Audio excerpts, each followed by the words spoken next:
Let's start this meeting with some Bharadiyar's quotes. Yamarinda Murihalile, Tamil Muribol, Inidavad Engum Kano, Unmai Verum Pugachi Illai. Namamadu Tamidarana Kundingu Vandidal Nandro Sulir, Temudira Tamurosei, Ulakamelam, Paravum Vagai, Seidal Vendum. Welcome to this third week and second module of Journey of Civilization.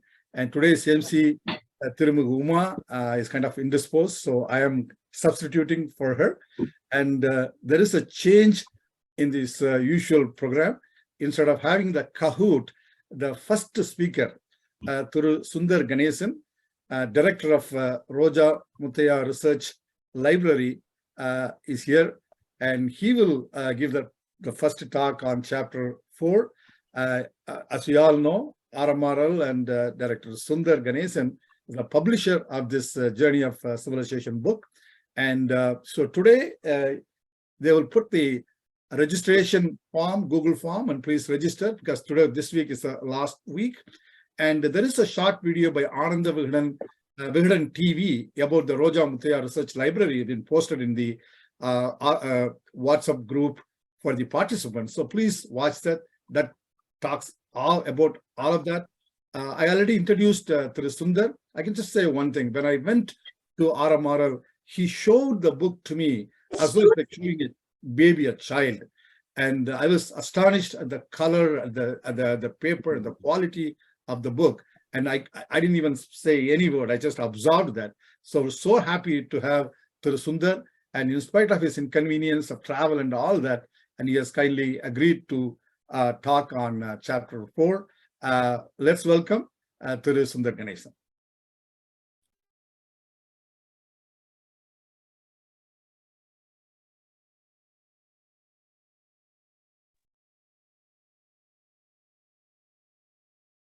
Thank you very much, sir. It's a pleasure joining all of you, talking about this book and also particularly this chapter. This entire book, this chapter alone is the only chapter. This is the only chapter that's a little bit dry because it's more theoretical in nature. Otherwise, but it's very well written.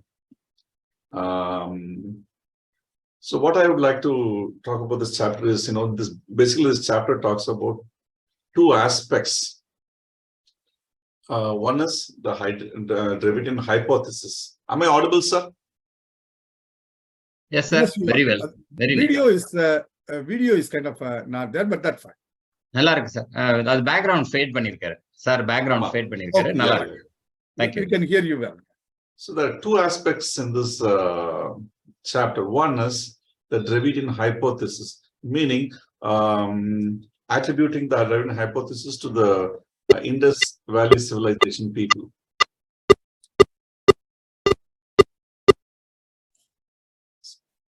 There is some noise disturbance, I guess.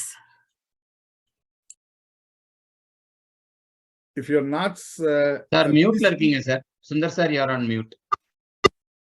Oh, I don't know how it went. Okay. Am I audible now? Yes. Yeah, I'm sorry. I will start again. This chapter deals with two aspects, basically two aspects.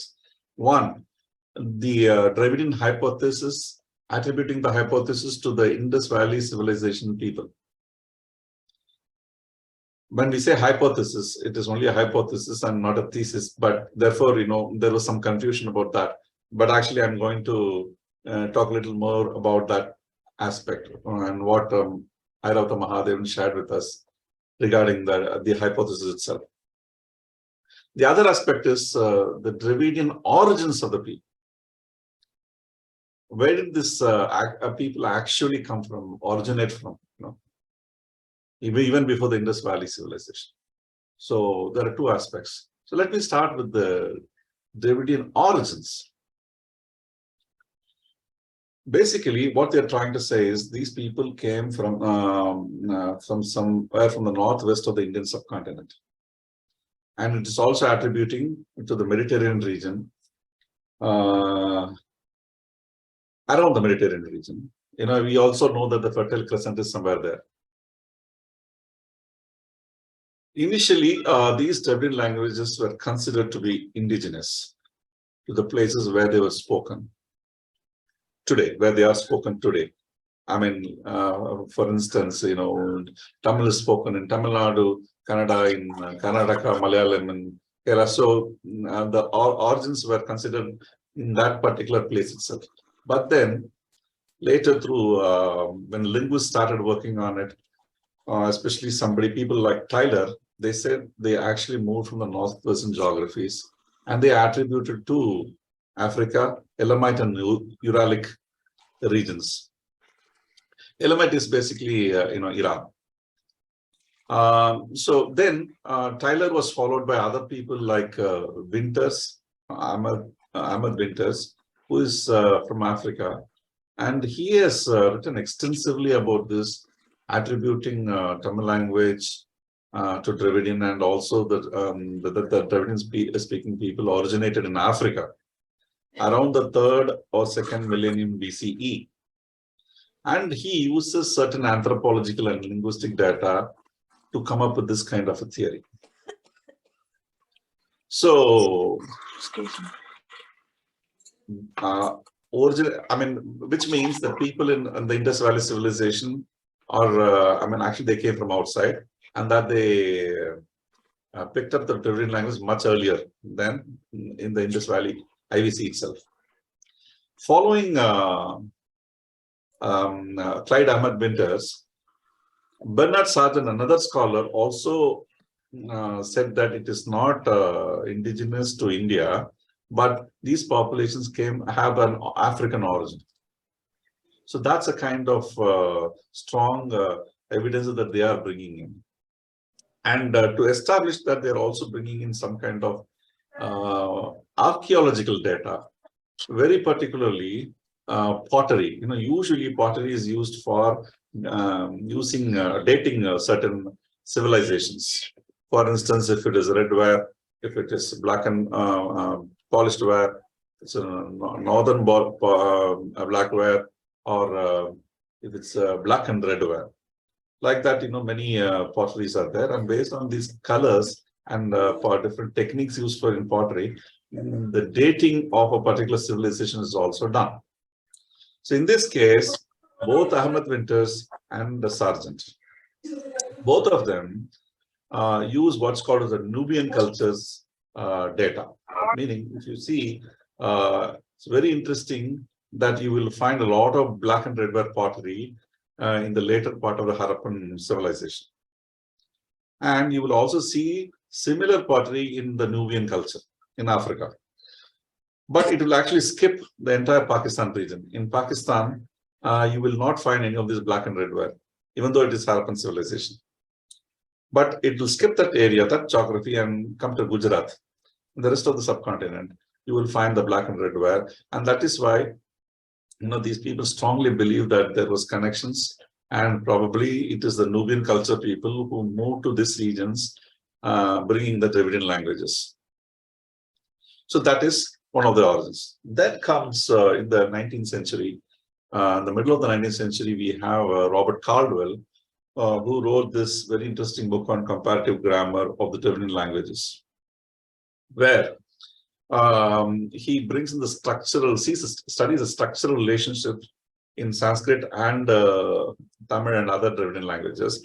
And he finds that there is no relationship at all for Dravidian languages to the Sanskrit Indo-European languages.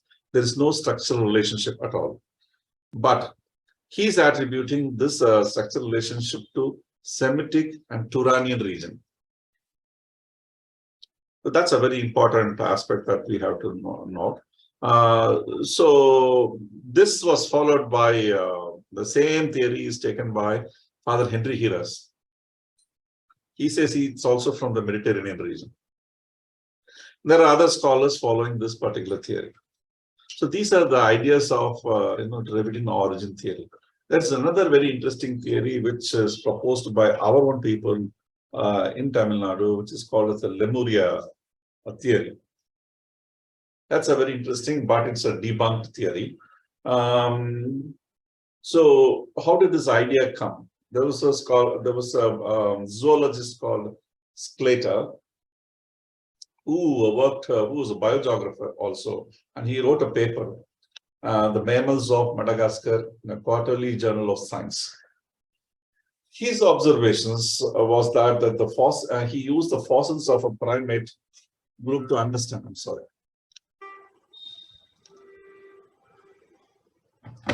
He uses this fossils of a primate, and he identifies these primates in Madagascar, and he says that he proposes theory of people coming out of Lemur. This gave birth to the idea of the Lemuria continent. How people use this theory, and they said actually that Madagascar is the extension of Kumari Kandam.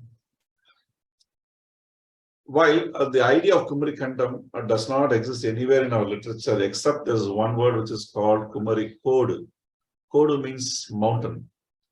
Kumari is Kumari land, and therefore they extended this with a spin-off, and they brought out this big idea of what's called as a Lemurian continent, and that people originated from this Lemurian continent, which has no scientific basis. This theory was proposed in the early 20th century by our people, and probably they wanted to there was sort of an identity issue, and they wanted to push our origins to ancient past. It was around that time only that, the Sangam literature was discovered, and Caldwell has given this idea of Dravidian language theory. Therefore, they used all these things to construct this idea of the Lemurian continent, whereas there is no such continent actually in reality. So all this has been debunked by a lot of scholars. Dr. Jayakaran has written a very interesting book called Kumari Nila Nichi, which talks extensively about this idea. So these are the ideas basically about the Dravidian origins. And some theories were debunked, some theories still stays. It is still being researched, and hopefully you will find the exact answer at some point. Now coming to the Indus Valley civilization itself, and talking about the Dravidian hypothesis. The language the people spoke in Indus Valley is not known yet. It has not, because the script has not been deciphered. We are trying to understand that culture using other aspects, like what kind of architecture they had, what kind of skill base they had, and what did they construct, how did they construct. All these things are being used, and the archaeological finds are useful to construct certain ideas. And that is where this book, Journey of Civilization, becomes very important, because it gives it uses a different kind of spectacles to understand that culture. Like, the high west, the low east, the dichotomy of the high west, low east in the region clearly shows the Dravidian paradigm. So these are the theories that are proposed to construct or develop the hypothesis. So now here I wanted to share what Airavata Mahadevan said. So once we had this exhibition, and also this high west, low east paper was, which was published in the Indus Research Bulletin, was translated and it was published as this book called Sindhavali Panbat in Dravida Adithalam. So Airavata Mahadevan came, Mr. Balakrishnan and I led him into the hall where this exhibition was there.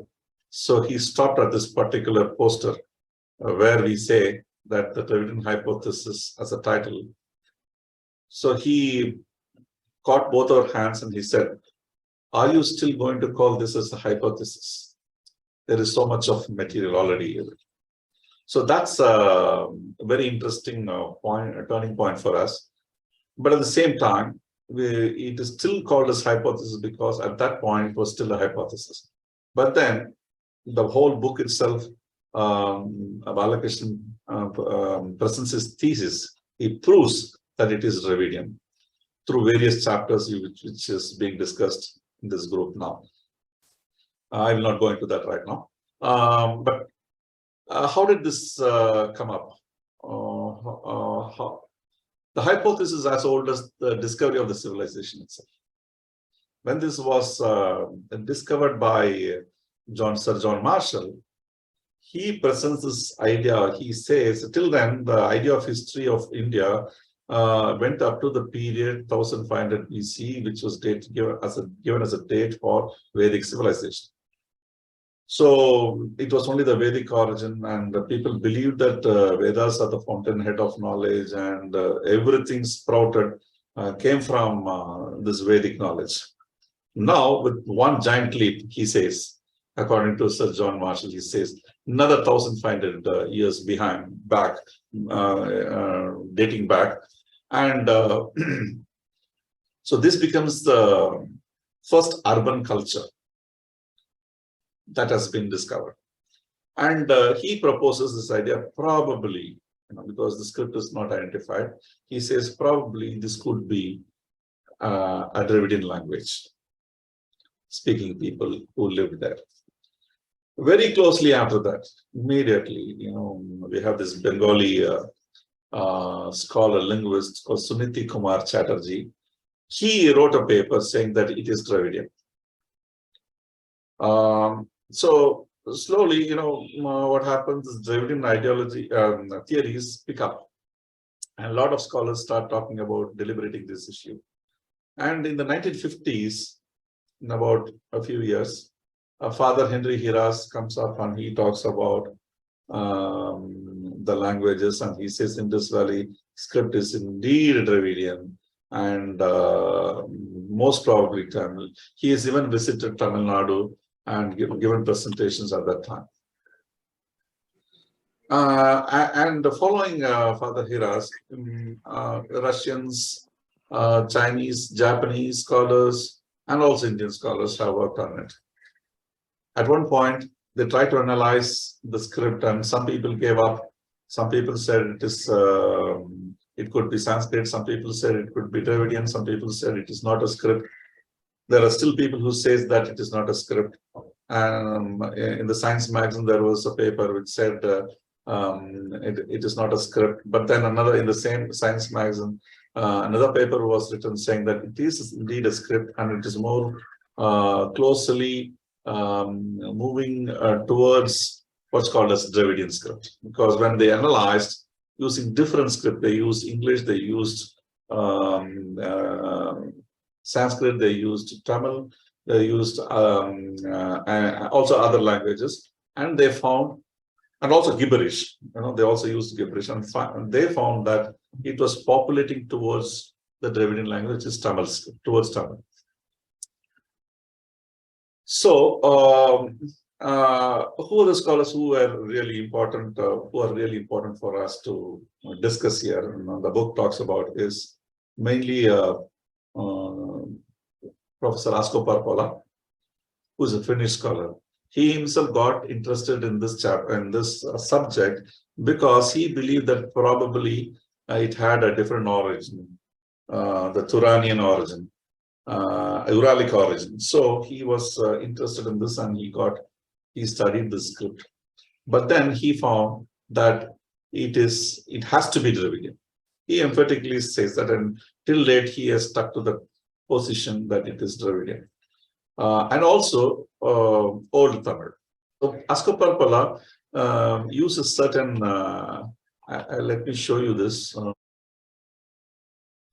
Here is Parpola's interpretations, where sort of they agree. In many places, Parpola says that a bang-like thing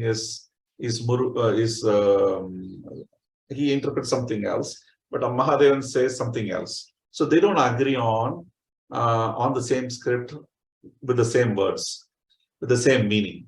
Now, there are certain areas where they have sort of, in agreement. If you see this particular screen, so it says mountain, hill country, and all these things. So it is all the interpretations of Parpala. And now I want to show you another one. You see Harappa.com, toponyms, directions, and tribal names in the Indus script, right? Yeah.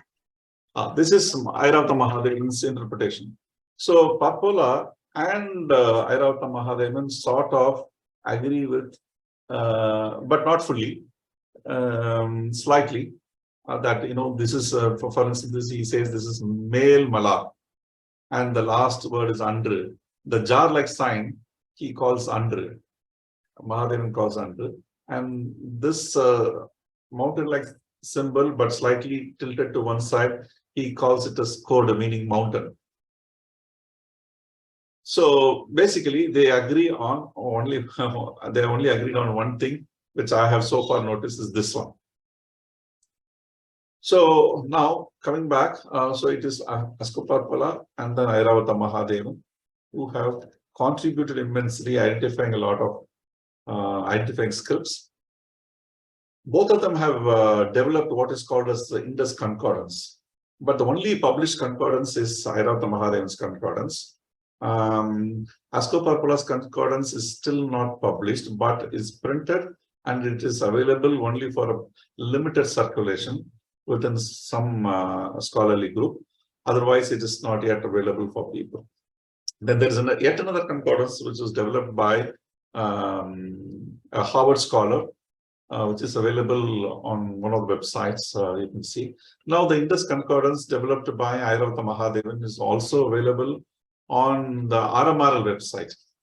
See, if there's a link, you can go to the website, you can play with the script completely. You see what comes after what, and you can in fact try and see, propose your own ideas, impose your own ideas on the script and see whether this will work or not. This is the Dravidian hypothesis that people were talking about. Airavata Mahadevan never said that he has deciphered any script. He only said that he has interpreted. And the script that he has interpreted is always reads from right to left. Askoparpala also agrees with that. But a lot of people who are trying to interpret that are interpreting from left to right, which is absolutely wrong. It can be proved, it has already been proved. So with this, I want to leave you now. The next scholar who is actually proving the entire hypothesis is R. Balakrishnan. Through these case studies, like the Dravidian Gujarat, Dravidian Maharashtra, and the communities that continue the legacy, has the legacy of the Indus civilization. All these things have been, and in fact, the place name markers, which is very useful for the migration studies. Through all these things, so Balakrishnan has proved that it is indeed a Dravidian. So this is the aspect that the book is actually talking about, and this particular chapter is talking about. I hope I made it lighter for you. I want you to read the book and take it forward. Thank you so much, Thiru Sundar. It's such a vast topic, and you just gave us the essence, the real essence of it, and even some of the controversies involved. And please do come whenever you can and contribute. Thank you very much. Thank you Sir, so much. And I'm very sorry I won't be able to stay for the Q&A because I have to take a flight now. But we will get you for another meeting. Yeah, I think Mr. Balakrishnan will be there. Yes. Thank you so much. With that, I'm very happy to introduce the next speaker, Professor Meghala Ramamurthy. She's working as a professor in engineering physics department at Florida Polytechnic University. She's on the editorial board and the review committee of the online Tamil magazine Vallamai. She has written 3 books in Tamil. They are Panmani Kovai, Arivom Aringergalai, and Kurundogai Narandhen. She's a very well-known author and speaker in American Tamil community and soon, hopefully, the global community. It's a pleasure to welcome Tirumugu Professor Meghala Ramamurthy to give her a speech on chapter 6. Okay. Vanakkam to all, and thanks for the nice introduction about me, Arasaya. Without much ado, I would like to enter into the chapter. I would like to share my screen with you. Could you see the screen? Guys, please tell me. Yes. Okay. Tonight we are going to see chapter 6 of Journey of a Civilization. The title is Ancient Tamil Nadu and Old Tamil Texts. Old Tamil texts means Sangam texts. It tells about the glimpses of lost Indus stream in the deep south. Actually, in this chapter, the author did a comparative analysis of Sangam texts with the Indus Valley civilization. Before entering into the comparison process, a brief intro of Tolkapiam and its Thiru classification has been given here. I guess all of you are already familiar with these things. You can just brush up on.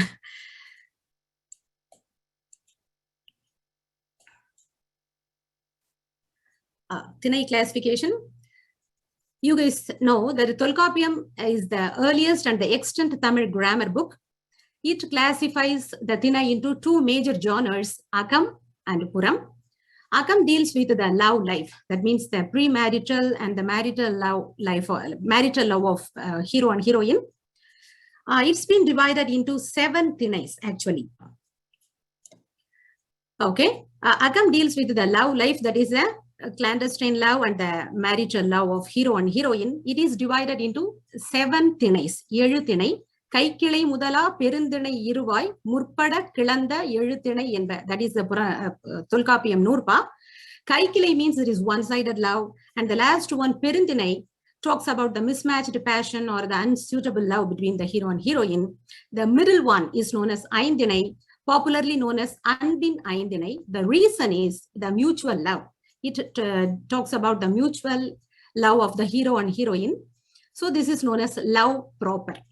So Aindinai means here the Kurinchi, Mullai, Marudam, Neidal, Palai, Thirais are coming. It is based on the elements. It is divided into 3. That is known as Muppurul in Tamil. That is Mudarpurul, Karupurul, and Uripurul. Mudarpurul means, from the name itself, you can understand it talks about the first and foremost things. So it contains Nilam and Poludu. முதல் எனப்படுவது நிலம் பொழுது இரண்டின் இயல்பென மொழிப இயல்புணர்ந்தோரே. That is the Tolkapiam Nurpa. Nilam, that is the place. Poludhu means the column. Nilam has been divided into 5. That is Kurinji, Mullai, Palai, Marudam, Neidal. And the column or Poludhu has been divided into 2 categories, Perum Poludhu and Siru Poludhu. Perum Poludhu talks about the 6 seasons of the year. Siru Poludhu means it deals with the time partitions of the day and night. And then Karupurul. Karupurul means the things and the beings which are native to a particular landscape. The god, nature, a human, non-human, animate, inanimate, and various forms of inanimate things and animate things, and the humans who are all living in that landscape, the tribes, chieftains, their occupations, arts, instruments, all those things are discussed as Karupurul. The Tolkapiam Nurpa says, Deivam Unave Ma Maram Pul Parai Seidi Yarin Pagudiyudu Tohai Avvahai Piravum Karuvena Muriba. That is the definition for Karupurul. So these things are the native things of a particular landscape. Uripurul, it is given in this slide itself. Uripurul means Urimayana Purul, that is belonging to a particular landscape. Kurinji means Malayum, Malay Saranda Pagadim, that is the mountainous tract. It speaks. These are all the poetical conventions, literary conventions only. So it talks about the union of the lovers. So the clandestine love. Mullai means the forest and pastoral land. It talks about the patient waiting of the heroine. And Marudam means that is the fertile land or the crop land. The Uripurul of Marudam is after the wedlock, after a few years, the hero will be seeking for the company of the concubine. So the heroine will be in the sulking mood. So this is the Uripurul of Marudam. Neidal means it talks about Malayum, Kadalum, Kadal Saranda Pagudiyum, where the heroine is anxiously waiting for the arrival of hero. Palai land is dry land or wasteland. As far as our Tamil land or Tamil Nadu is concerned, there is no geographical Palai, only seasonal Palai. That is why Silappadigaram says, Mullayum, Kurinjiyum, Muraimayil, Tirindu, Nalliyalbu Ilandu, Nadungu Tuyar Uruthu, Palai Yenbador Padivam Kullum. That means the Mullai and the Kurinji lands during the hot summer, they were affected by the hot sun and they will become drought. So the dry land has been considered as Palai. Apart from that, we don't have any deserts in Tamil Nadu. So these are the Muppurul in Agathinai. We already saw the Karupurul. Now, this chapter talks about the high urban life in Sangam texts. We may think that the Sangam people may be villagers or they may be fond of village life. That is not true. They were real lovers of towns and cities.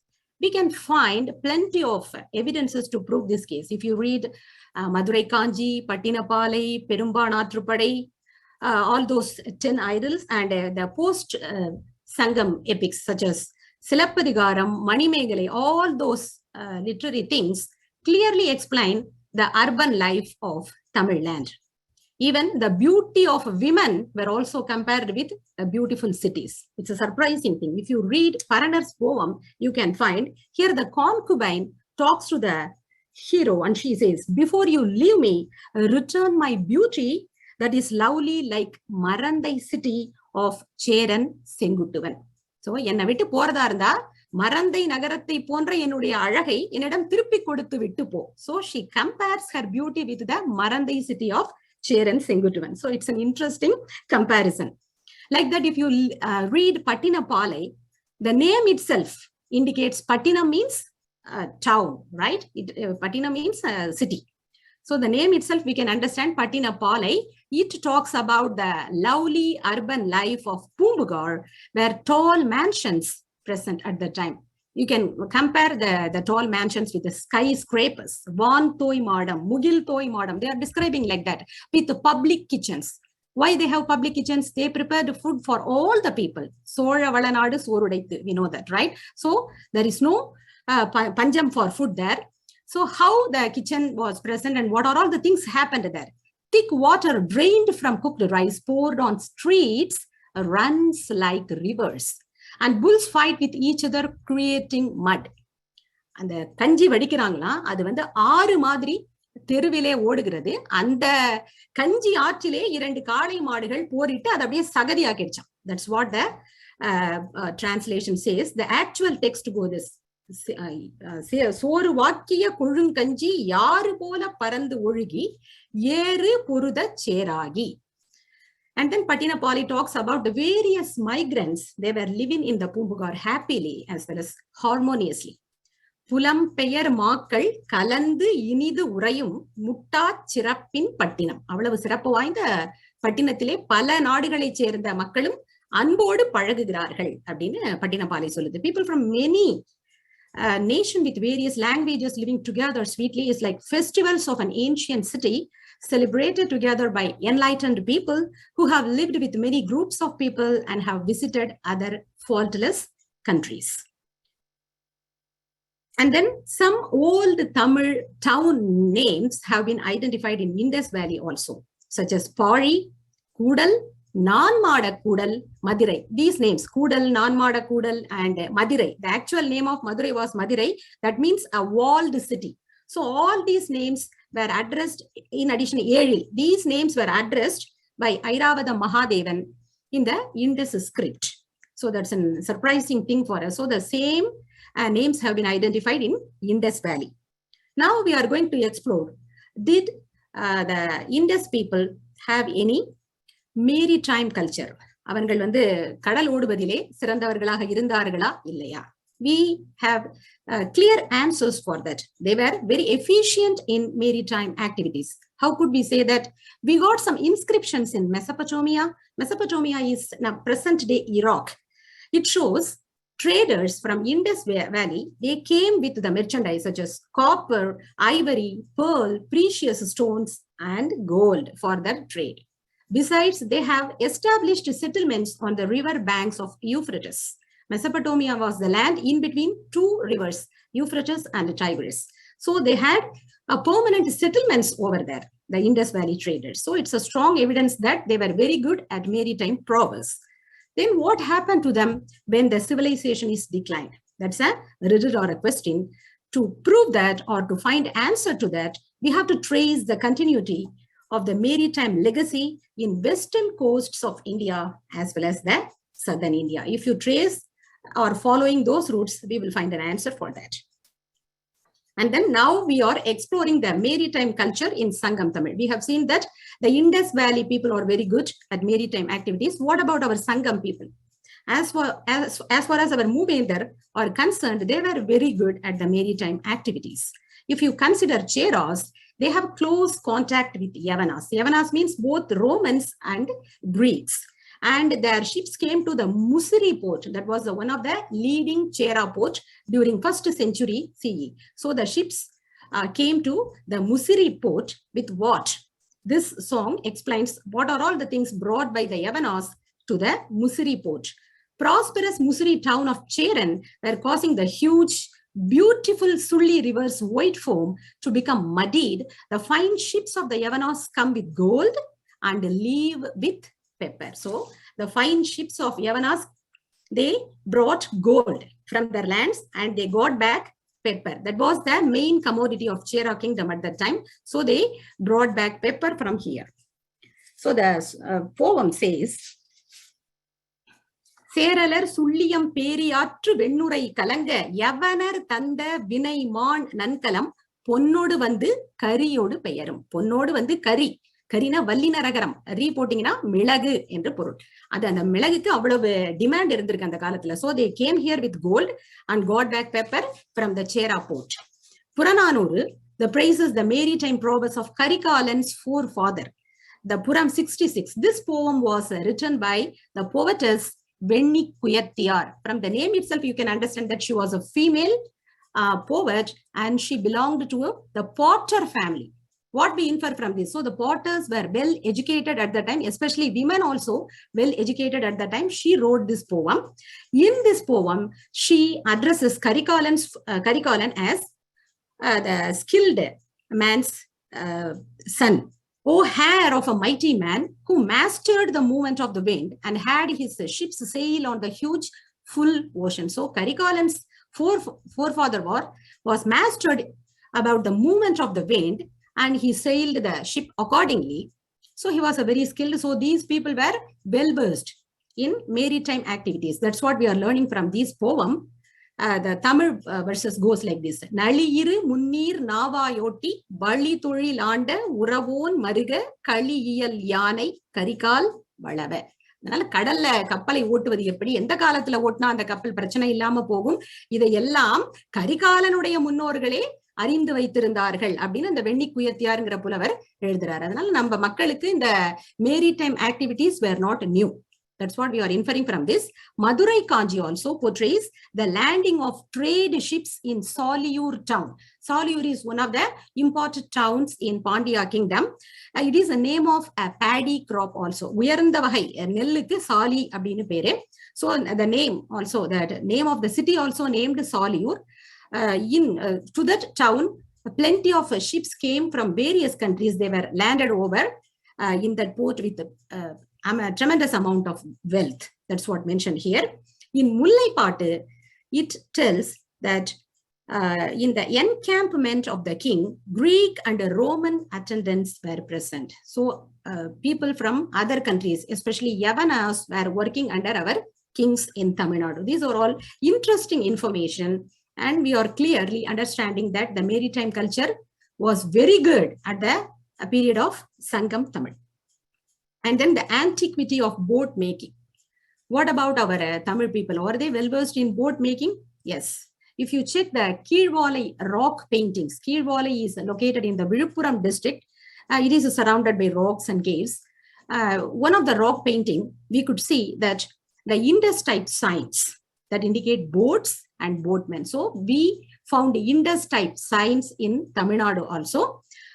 We found some potsherds. Potsherds mean Panai Vodhal with boat-like drawings were found in Mangudi, that is situated in Tirunelveli district. Some other types of potsherds were also found there. They were with some other type of graffitis. They were identified as God Murugu by the epigraphist Airavadam Mahadevan. So different Indus script patterned drawings were found here in Tamil Nadu as well.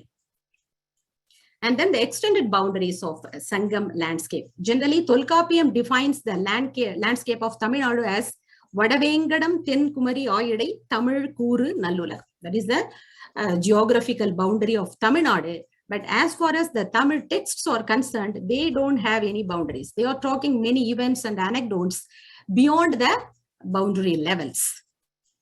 If you see the Girnar rock edict of Emperor Ashoka, it mentions a name called Satyaputra. It was a puzzle. Who is that man? But if after they found the inscription in Jambai, that is Jambai is located in, I guess, Viluppuram district, that goes like this: Satyaputra, Adiyan, Adiyaman, Neduman, Anji. From that, our people understood that Satyaputra is none other than Adiyaman, Neduman, Anji. His name was mentioned in Ashoka's edict. That's really a pride for us, right? And then another chieftain was mentioned many times in our Sangam texts. He was Konkanam ruler or Konkanam Kiran Nannan. Konkanam means present day Goa, that is situated so close to Maharashtra. His residential area is the aerial mountain that described as the gold producing aerial mountain. So they are clearly explaining how his residence area, the mountain was there. We see the name Pari, right? That was the capital of this aerial mountain. So he has been addressed as the gold producing aerial mountain of Konkanam ruler Nannan. Not only single time, many times his name comes in Sangam literature. Besides, some other Nannans also mentioned in Sangam text. They will be discussed in our later chapters. And then the wind dynamics present in Sangam geography. Usually we are familiar with 4 types of winds based on the directions. The wind comes from the east side is known as Kondal. From west side, the westerly is known as Kodai. The wind coming from north side, northerly is known as Vadai, and southerly is known as Tendral. Our people are big lovers of Tendral, but the term Tendral is used only 8 times in the Sangam text. In contrast, the unpleasant winds such as Vadai and Kodai has been mentioned many times, 55 times and 42 times respectively. It's a surprising thing. Vadai is denoted as a chill wind. Kulirnda Vadai, whistling sound oda varakudiya Vadai, and they are describing that. You know, you are familiar with the Nakirar's long poem that is named as Nedu Nal Vadai. So it has 2 descriptions in front of it. That means Null Vadai. This is a Null Vadai for the hero and Nedu Vadai, lengthy Vadai for the heroine. Based on their mood, it gives different feelings. Pagan, one of the philanthropists, 7 philanthropists and a chieftain, he gave away his shawl to the peacock which was suffering in the Vadai Kulir. So he was very famous. Mayilikku Porvai Tanda Pagan. He was addressed like that. Kodai has been mentioned as fire-mouthed wind. Yeri Vai Kodai. And then Kondal is denoted as a rain-bearing wind. Tendral is always associated with, that breeze is associated with Podigai or Podiyal hills. Apart from this, many other winds also mentioned in our Sangam texts, such as monsoon winds, cyclones, local winds, etc. But based on the description of these winds, we have to compare these windrows patterns with the actual geography of Tamil Nadu. See, we know the actual geography of Tamil Nadu. The north boundary is Vadavengadam and the south boundary is Tenkumari. If you consider about the nature of those areas, the Andhra Pradesh and Karnataka, they are very hot and humid. So the wind comes from those areas won't be a chill wind. See, it will produce only hot wind, but our texts mention it's a chill wind. If you consider the western end of Tamil Nadu, Kerala is located, it gets plenty of rains throughout the year, plus Western Ghats is present there. So the wind comes from Kerala shouldn't be a fire-mouthed wind. It won't be like that. It will be a chill wind. Then how come our poets represented these winds in this way? So this is a contrary. So this is not suitable for the climate of Tamil Nadu. But if you made a research, these Vadai and Kodai patterns are so close to the Western geography of India, not matching with the Tamil Nadu's geography. So from which what we are inferring? So they are representing something else based on their distant memory or from oral edition, something like that. That is what the author mentions. Beyond the boundaries, many things are mentioned in our Sangam literature. We are going to see some more things. Flora and fauna in north and northwestern geographies. North and northwestern means the Himalayas and surrounding regions. Imayam or Himalayas occurs more than 20 times in Sangam texts with clear explanations. Red, tall mountain. They are giving very clear explanation, vivid description of Himalayas. And then in Paditrupathu, second Pathu, it was penned by Kumattur Kandanar. He praises the Chera king Nedunjeraladan as Imaya Varamban Nedunjeraladan.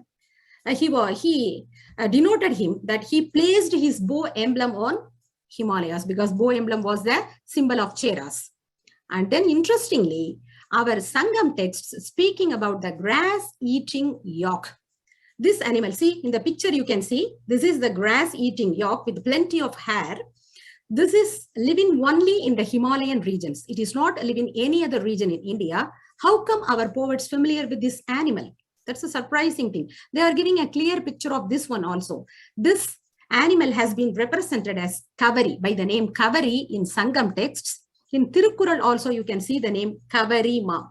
Mayir Nipin Vara Kavarima Annar Uir Nipar Manam Varin. But some of the commentators mistakenly call it as Kavariman. But it is not belonging to deer family. It belongs to ox family or something like that.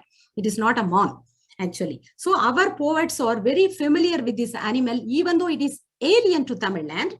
And they are mentioning the grass eaten by this animal is Narandam or Narandai. They are very particularly mentioning all these things.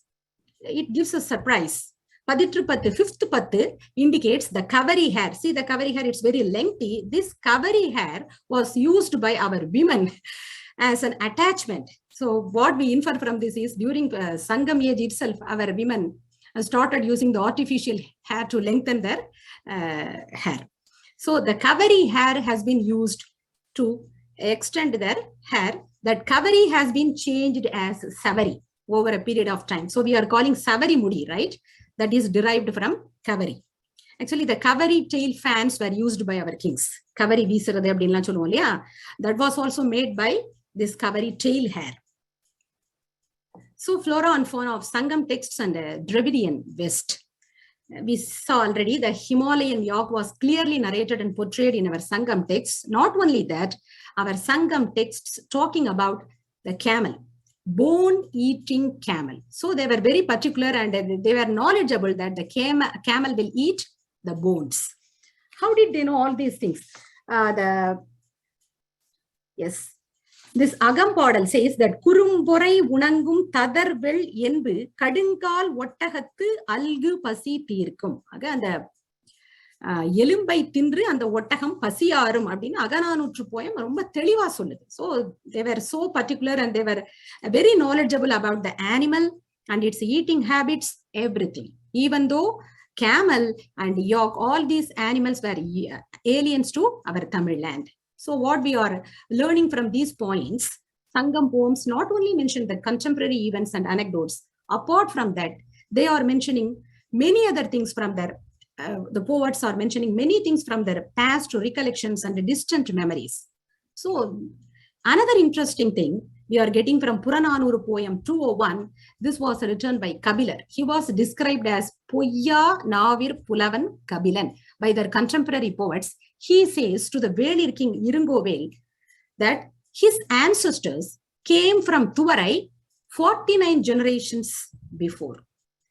Tuvarai is present day Dwaraka, which is located in Gujarat. So what we infer from this?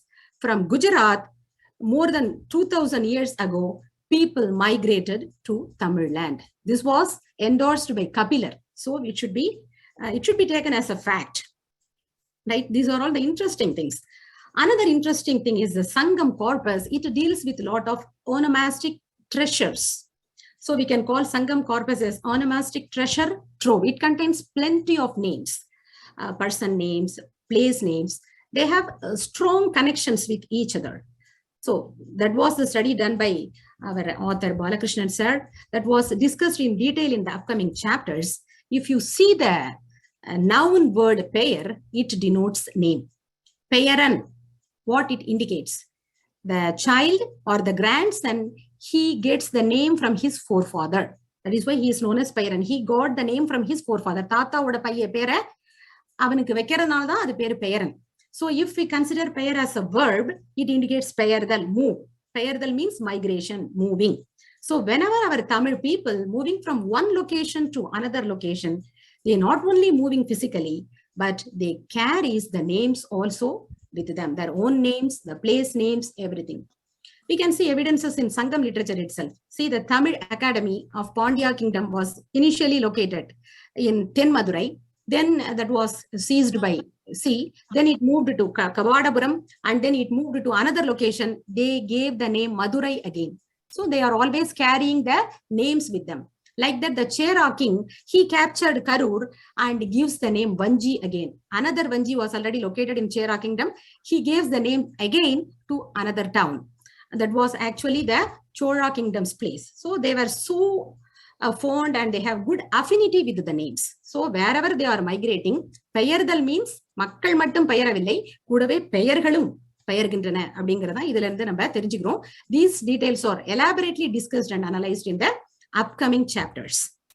I wanted to conclude now. I want to wrap up. So far we have seen various evidences, the urban life of Tamil people and how they are connecting extended boundaries.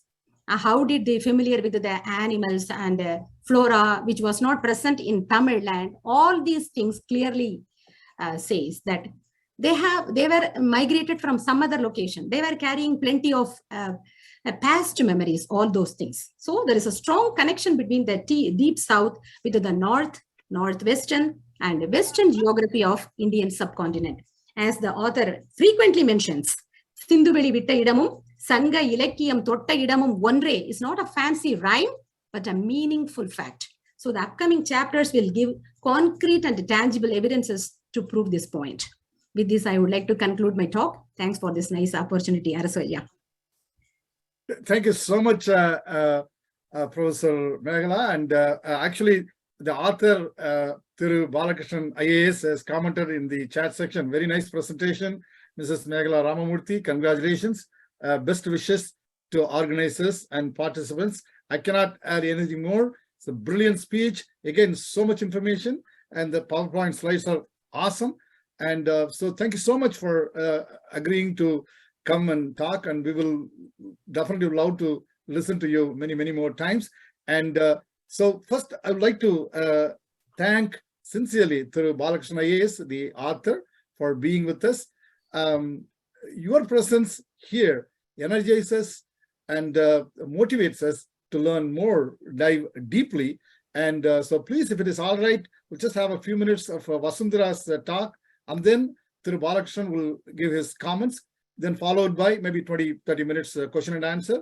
Again, Thiru Balakrishnan would be kindly, if he can answer questions, at least a few questions, that will be great. And again, we are very thankful, grateful for his presence here. And even the next subsequent 7 talks, 7 programs, please do join. We will be definitely thrilled, and we will consider ourselves fortunate. With that, I'll just introduce Vasundhara, the youngster, the 10th grade student from Chennai. She attended the 10 weeks program we had for students for a journey of a civilization. And so I can talk a lot about her, but at least a couple of comments. She has done pre-law with Harvard Student Agency, and she is pre-finalist in Young Tycoons Business Challenge, a global entrepreneurship contest for high schoolers. And she's like a multi-talented. If you say he loves biology, photography, digital designing, and plays keyboard, is a very, very multi-talented. She loves music. She's a speaker. She's passionate about Tamil literature. Obviously, that's why she attended the program.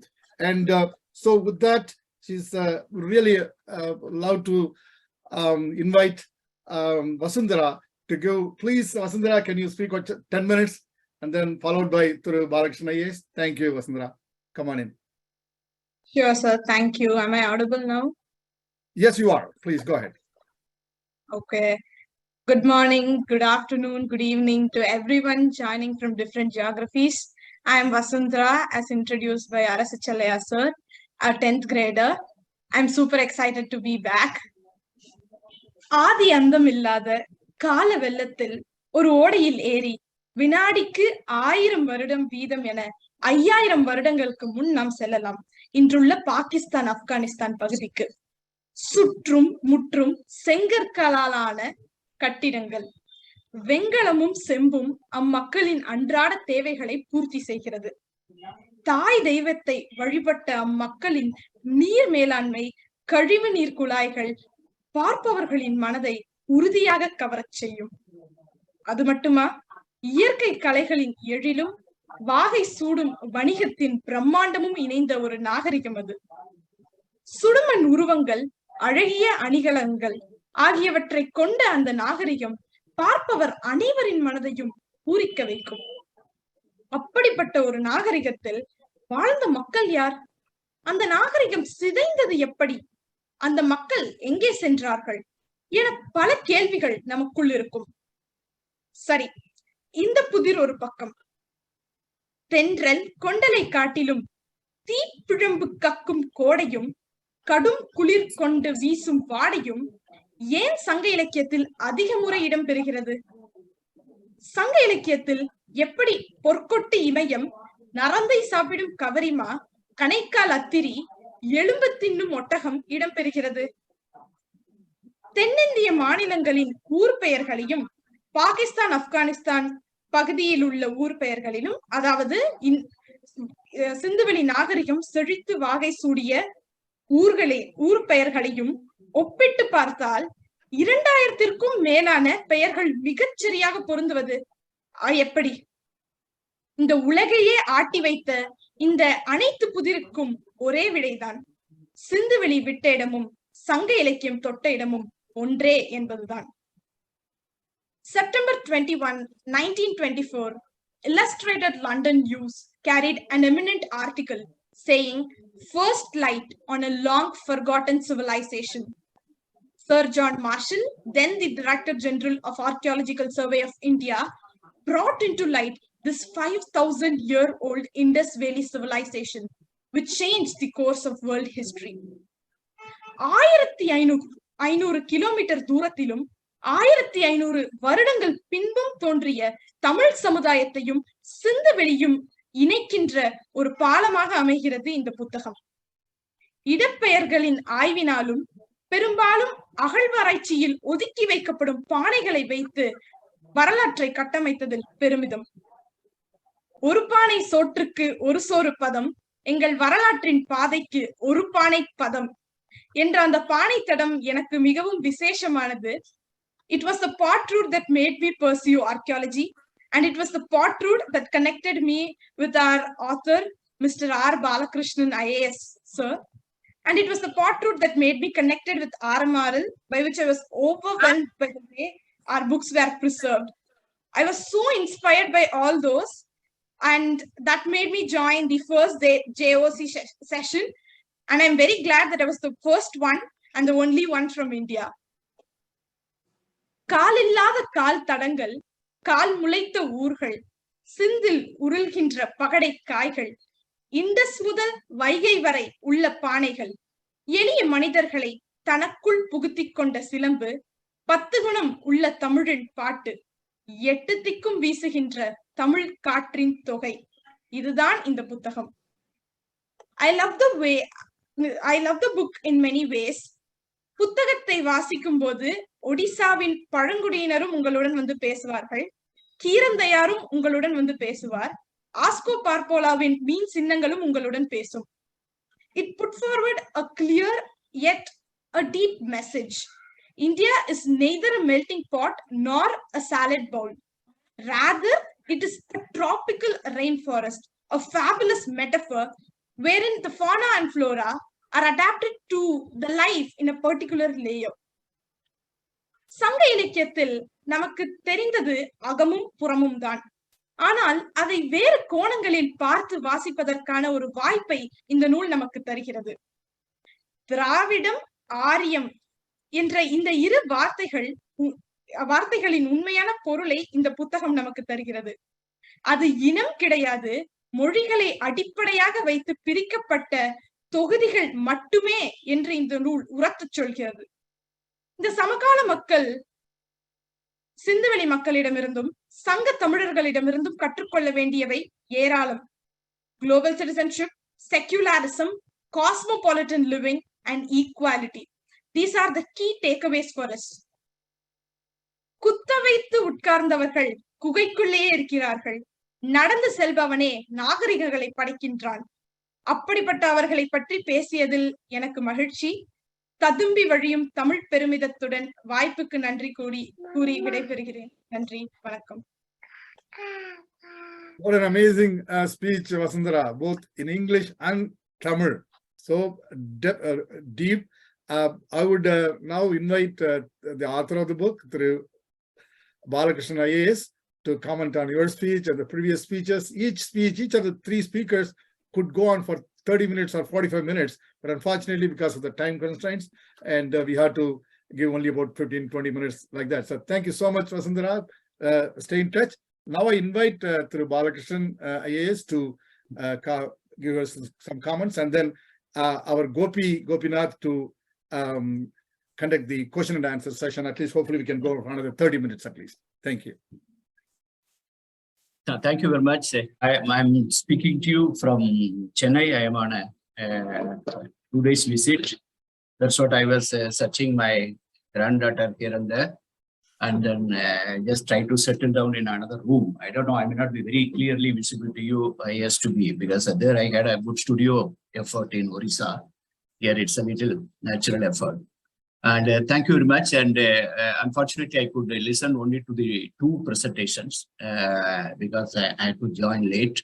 And the first presenter must have done extraordinarily well. I missed that. Probably I will have a peep into that later on. And Megla Ramurthy, I tell you, it was really brilliant. And the presentation, and in a short time, bringing the essence of that and convey what exactly the core theme, and very brilliantly explained, both in Tamil as well as in English. Really, I felt very happy to listen to you, and congratulations for the organization to you. And Vasundhara, as usual, I know her, very absolutely enthusiastic 10th grader now. I know her from when she was in 8th standard, and extraordinary interest thing and all. I really wonder that a 10th class student grasping this kind of subject and trying to bring home the core theme which this book is. As he pointed out that journey of civilization is not a ground. It doesn't make any sense in a modern day world. After we come to know the DNA, haplogroups, and then all the modern science, the patterns, the mixing of the blood, all people coming from, say, as far as now from Africa and spreading over and obtain different culture. The color change takes place only because of how much distant you are from the equator, and then what kind of food you eat. So then when we know all this truth, it doesn't really pay anything extra to anybody in this world to claim that I am the best and all. No, there is nobody say that I am the best and the rest are the best. It is not like that.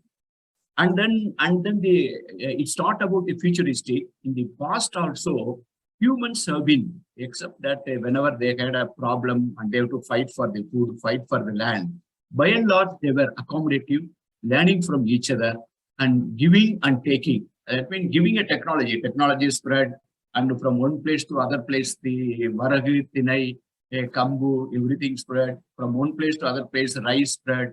From one domesticated animal getting exported, and people learn from each other. The whole world has learned, and simultaneously, and there is a huge amount of give and take.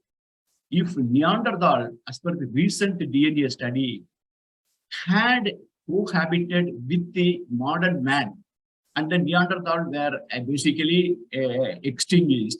And today, in a modern man, a little element of Neanderthal left behind. Can you match it?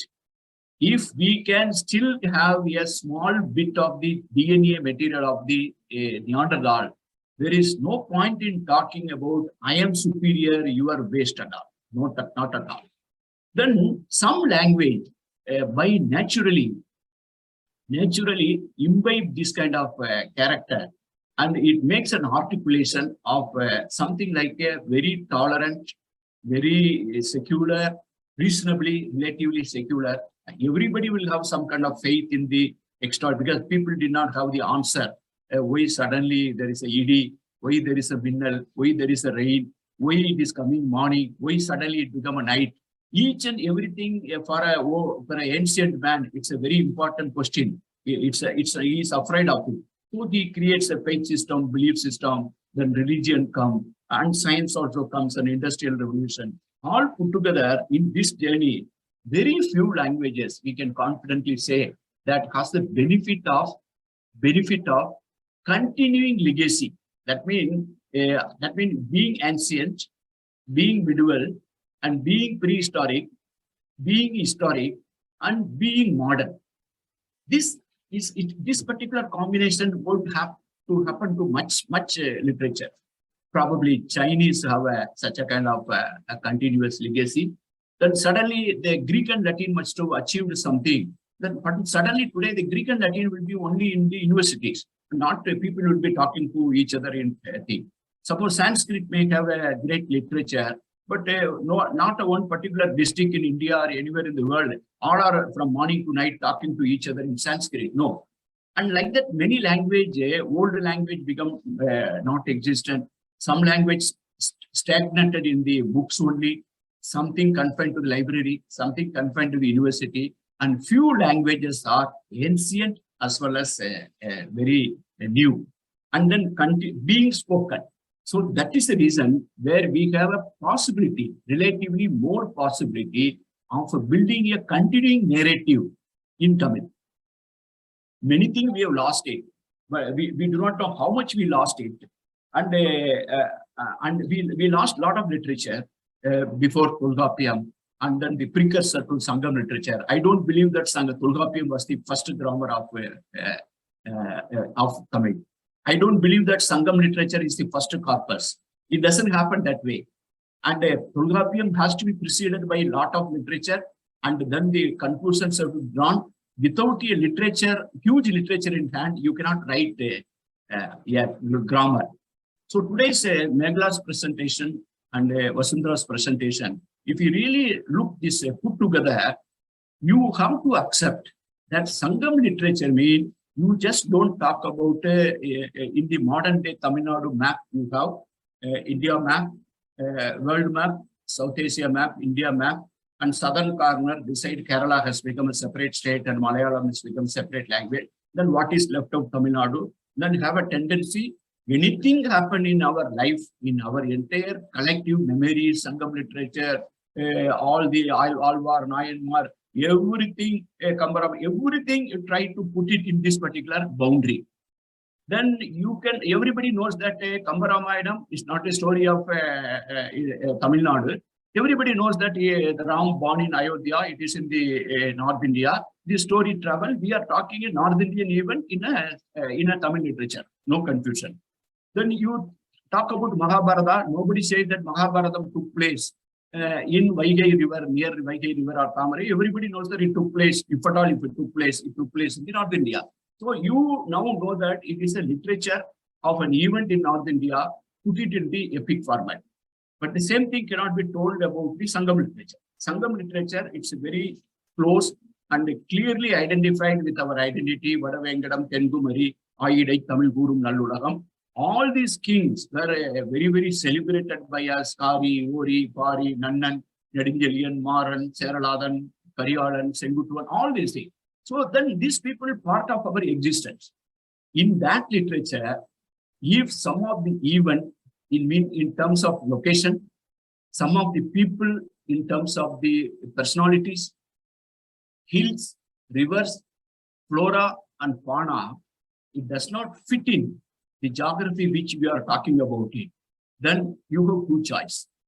Either you say that Sangam literature tells a cock and bull story. It's a totally very first choice, don't take notice of it. The first choice is the easiest escape from this particular reality. in my view, it's an existential reality for the Tamils and Sangam literature, is this particular dichotomy and the முரண்பாடுகள். இந்த முரண்பாடுகளை வந்து நீங்க கண்டும் காணாத மாதிரி ஓடிடலாம், அதாவது அவாய்ட் பண்ணிடலாம். ஏன்னா நான் எதுக்காக சொல்றேன்னா 1950s வந்து சென்னை பல்கலைக்கழகத்துல ஒரு டாக்டரேட் தீசிஸ் வந்து சப்மிட் பண்ணாங்க. I'm talking about 1950s. அதை நான் கஷ்டப்பட்டு இந்த புக்கை எழுதும் போது அந்த காப்பியை நான் லொக்கேட் பண்ணிட்டேன். லொக்கேட் பண்ணிட்டு சங்கம் லிட்ரேச்சரை பத்தியும் சங்கம் லிட்ரேச்சர்ல கூடிய விலங்குகள் தாவரங்களை பற்றி யாரெல்லாம் ரிசர்ச் பண்ணிருக்காங்களோ, சங்க இலக்கியத்தை பற்றி யாரெல்லாம் எழுதியிருக்காங்களோ அவங்களுடைய எல்லா இலக்கியத்தையும் ஒரு வரி விடாம நான் படிச்சிருக்கேன். அது வந்து தனிநாயக அடியா இருக்கட்டும், வரதராஜனாரா இருக்கட்டும், அவர் வந்து தமிழ் சுபலா இருக்கட்டும், அவர் ஏ.கே. ராமானுஜமா இருக்கட்டும், எனிதிங் ரிட்டன் அபவுட் சங்கம் லிட்ரேச்சர் ஐ குட் ரெட். இப்ப ஒருத்தர் வந்து 1950s பாலைத்திணை பாடல்கள், தி பாலைத்திணை சாங்ஸ் ஆஃப் சங்கம் லிட்ரேச்சர்னு ஒரு இங்கிலீஷ்ல சென்னை பல்கலைக்கழகத்துல ஒருத்தர் டாக்டரேட் பண்றாரு. என்னுடைய இமீடியட் வந்து நான் வந்து அப்ப இந்த ரிசர்ச் கேமல் பத்தி நான் தேடிட்டு எப்படி வந்ததுங்கிற கொஸ்டினோடயே நான் அலைஞ்சிட்டு இருக்கேன். இந்த கொஸ்டின் வந்து எனக்கு நான் படிக்கும் போதே வந்துருச்சு. ஆனா அதுக்கு யார்கிட்ட இருந்தும் பதிலே வரல. முதல்ல அந்த கேள்வியை கேட்டாலே நம்மள ஒரு மாதிரி பார்த்துட்டு இருந்தாங்க. அப்ப இந்த கேள்வியோட தான் நான், அதனாலதான் நான் ரிசர்ச்சே சேரல. நான் வந்து படித்து முடிச்சுட்டு PhD போய் ரிசர்ச் பண்ணாம போனதுக்கு காரணமே இந்த மாதிரியான விஷயங்கள் தான். எனக்கு எதை போய் அந்த 6 மாசம் 3 மாசத்துக்குள்ள I thought that I cannot fix my title and it's going to be a lifelong journey and it won't fit in a thesis. I decided not to become a doctorate. Despite being a gold medalist in BA and MA, university first rank, and the professors were after me, if you don't do research, who is going to do the research and all? I said, no, sir, I have not decided my topic. I am going away. I'm going away from that. But I will do research the whole life. So that is how I travel this particular thing. எனக்கு இந்த கேள்விக்கு விடையே கிடைக்கல. இந்த thesis எடுத்தோன்னா என்னுடைய mind இம்மீடியட்டா போறது index page தான் போகும். ஏதோ பார்த்தோம் கேமல் இருக்கான்னு பார்த்தோம். அதுல கேமல்ங்கிற வேடே இல்லை. கேமல்ங்கிற வேடே இல்லையே, பாலைத்திணையில PhD இருக்கு அப்படின்னு சொல்லி திருப்பி அந்த thesis படிக்கிறேன். அந்த பாலைத்திணையை பத்தி எல்லாம் இருக்கு, என்னென்னமோ வருது. இப்ப முல்லையும் திரிஞ்சு முறைமையில் திரிந்து நல்லியல் இழந்து நடுங்குதுயர் திருப்பாலை என்பதோர் படிவம் பெறும், அப்புறம் பாலைத்திணையினுடைய கடவுள், அது இது பாலைத்திணை பாடல் வருது. கேமல்ங்கிற வார்த்தையை பயன்படுத்தும். ஏன்னா கேமல் வந்து தொல்காப்பியர் சொல்றாரு, இலக்கணம் சொல்றாரு. ஒரு தொல்காப்பியர் வந்து மரபியல் ஒண்ணு இருக்கு. நம்ம தொல்காப்பியத்துக்கும் மற்ற கிராமருக்கு என்ன வித்தியாசம் கேட்டீங்கன்னா, இந்த பாணினி அப்படிங்கிற சமஸ்கிருத கிராமர்னா அது பேசிக்கலி டாக் அபவுட் லாங்குவேஜ். அது எழுத்து, சொல், ஒலிப்பு, எப்படி ஒலிக்கிறது, சவுண்டு, ரெட்ரோஃப்ளெக்ஸ், இந்த மாதிரி எந்த ஒரு இலக்கியமும் எழுத்து, சொல், செய்யுள், மரபியல் அப்படிலாம் சொல்லிட்டு பொருளதிகாரம், அகத்திணை, புறத்திணை இப்படிலாம் பேசினதே கிடையாது. வாழ்க்கைக்கு இலக்கணம் சொன்ன இலக்கியமே வேற எந்த லாங்குவேஜுமே கிடையாது. அது தமிழ் தான் யூனிக், தொல்காப்பியம் தான் யூனிக். அதுல வரும்போது மரபியல்னு ஒரு இருக்கு. மரபியல்னா தி ட்ரெடிஷன்ஸ். இந்த ட்ரெடிஷன் சொன்னா எதனுடைய ட்ரெடிஷன்? Literary tradition.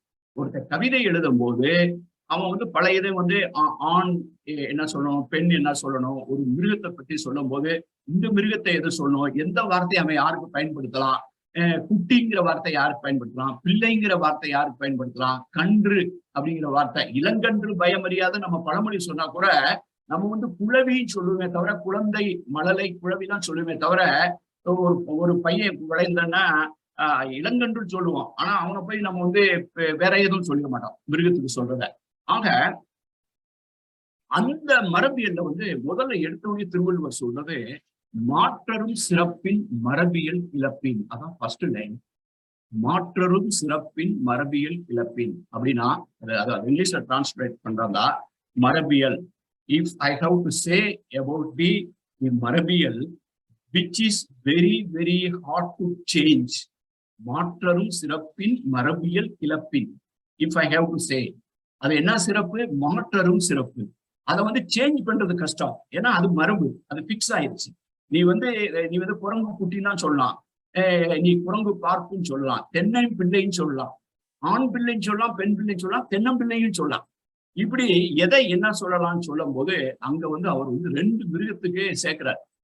கவரின்னு சொல்றாரு. எனக்கு பெரிய குழப்பம். ஏன் கவரிக்கு இவர் உதாரணம் சொன்னார்? ஒட்டகத்துன்னு சொல்றாரு. பெண் ஒட்டகத்தை எப்படி கூப்பிடணும், ஆண் ஒட்டகத்தை எப்படி கூப்பிடணும், குட்டி ஒட்டகத்தை எப்படி கூப்பிடும்? இது இது தொல்காப்பியர் சொல்றாரு. அது வேற, இதை வந்து மாத்த முடியாதுன்னு வேற சொல்றாரு. இப்ப ஒட்டகம் வந்து தமிழ்நாட்டிலேயே இல்லாத இடம். தென்னிந்தியாவுல எங்கேயுமே பாலைவனத்துல ஒட்டகம் இல்லை.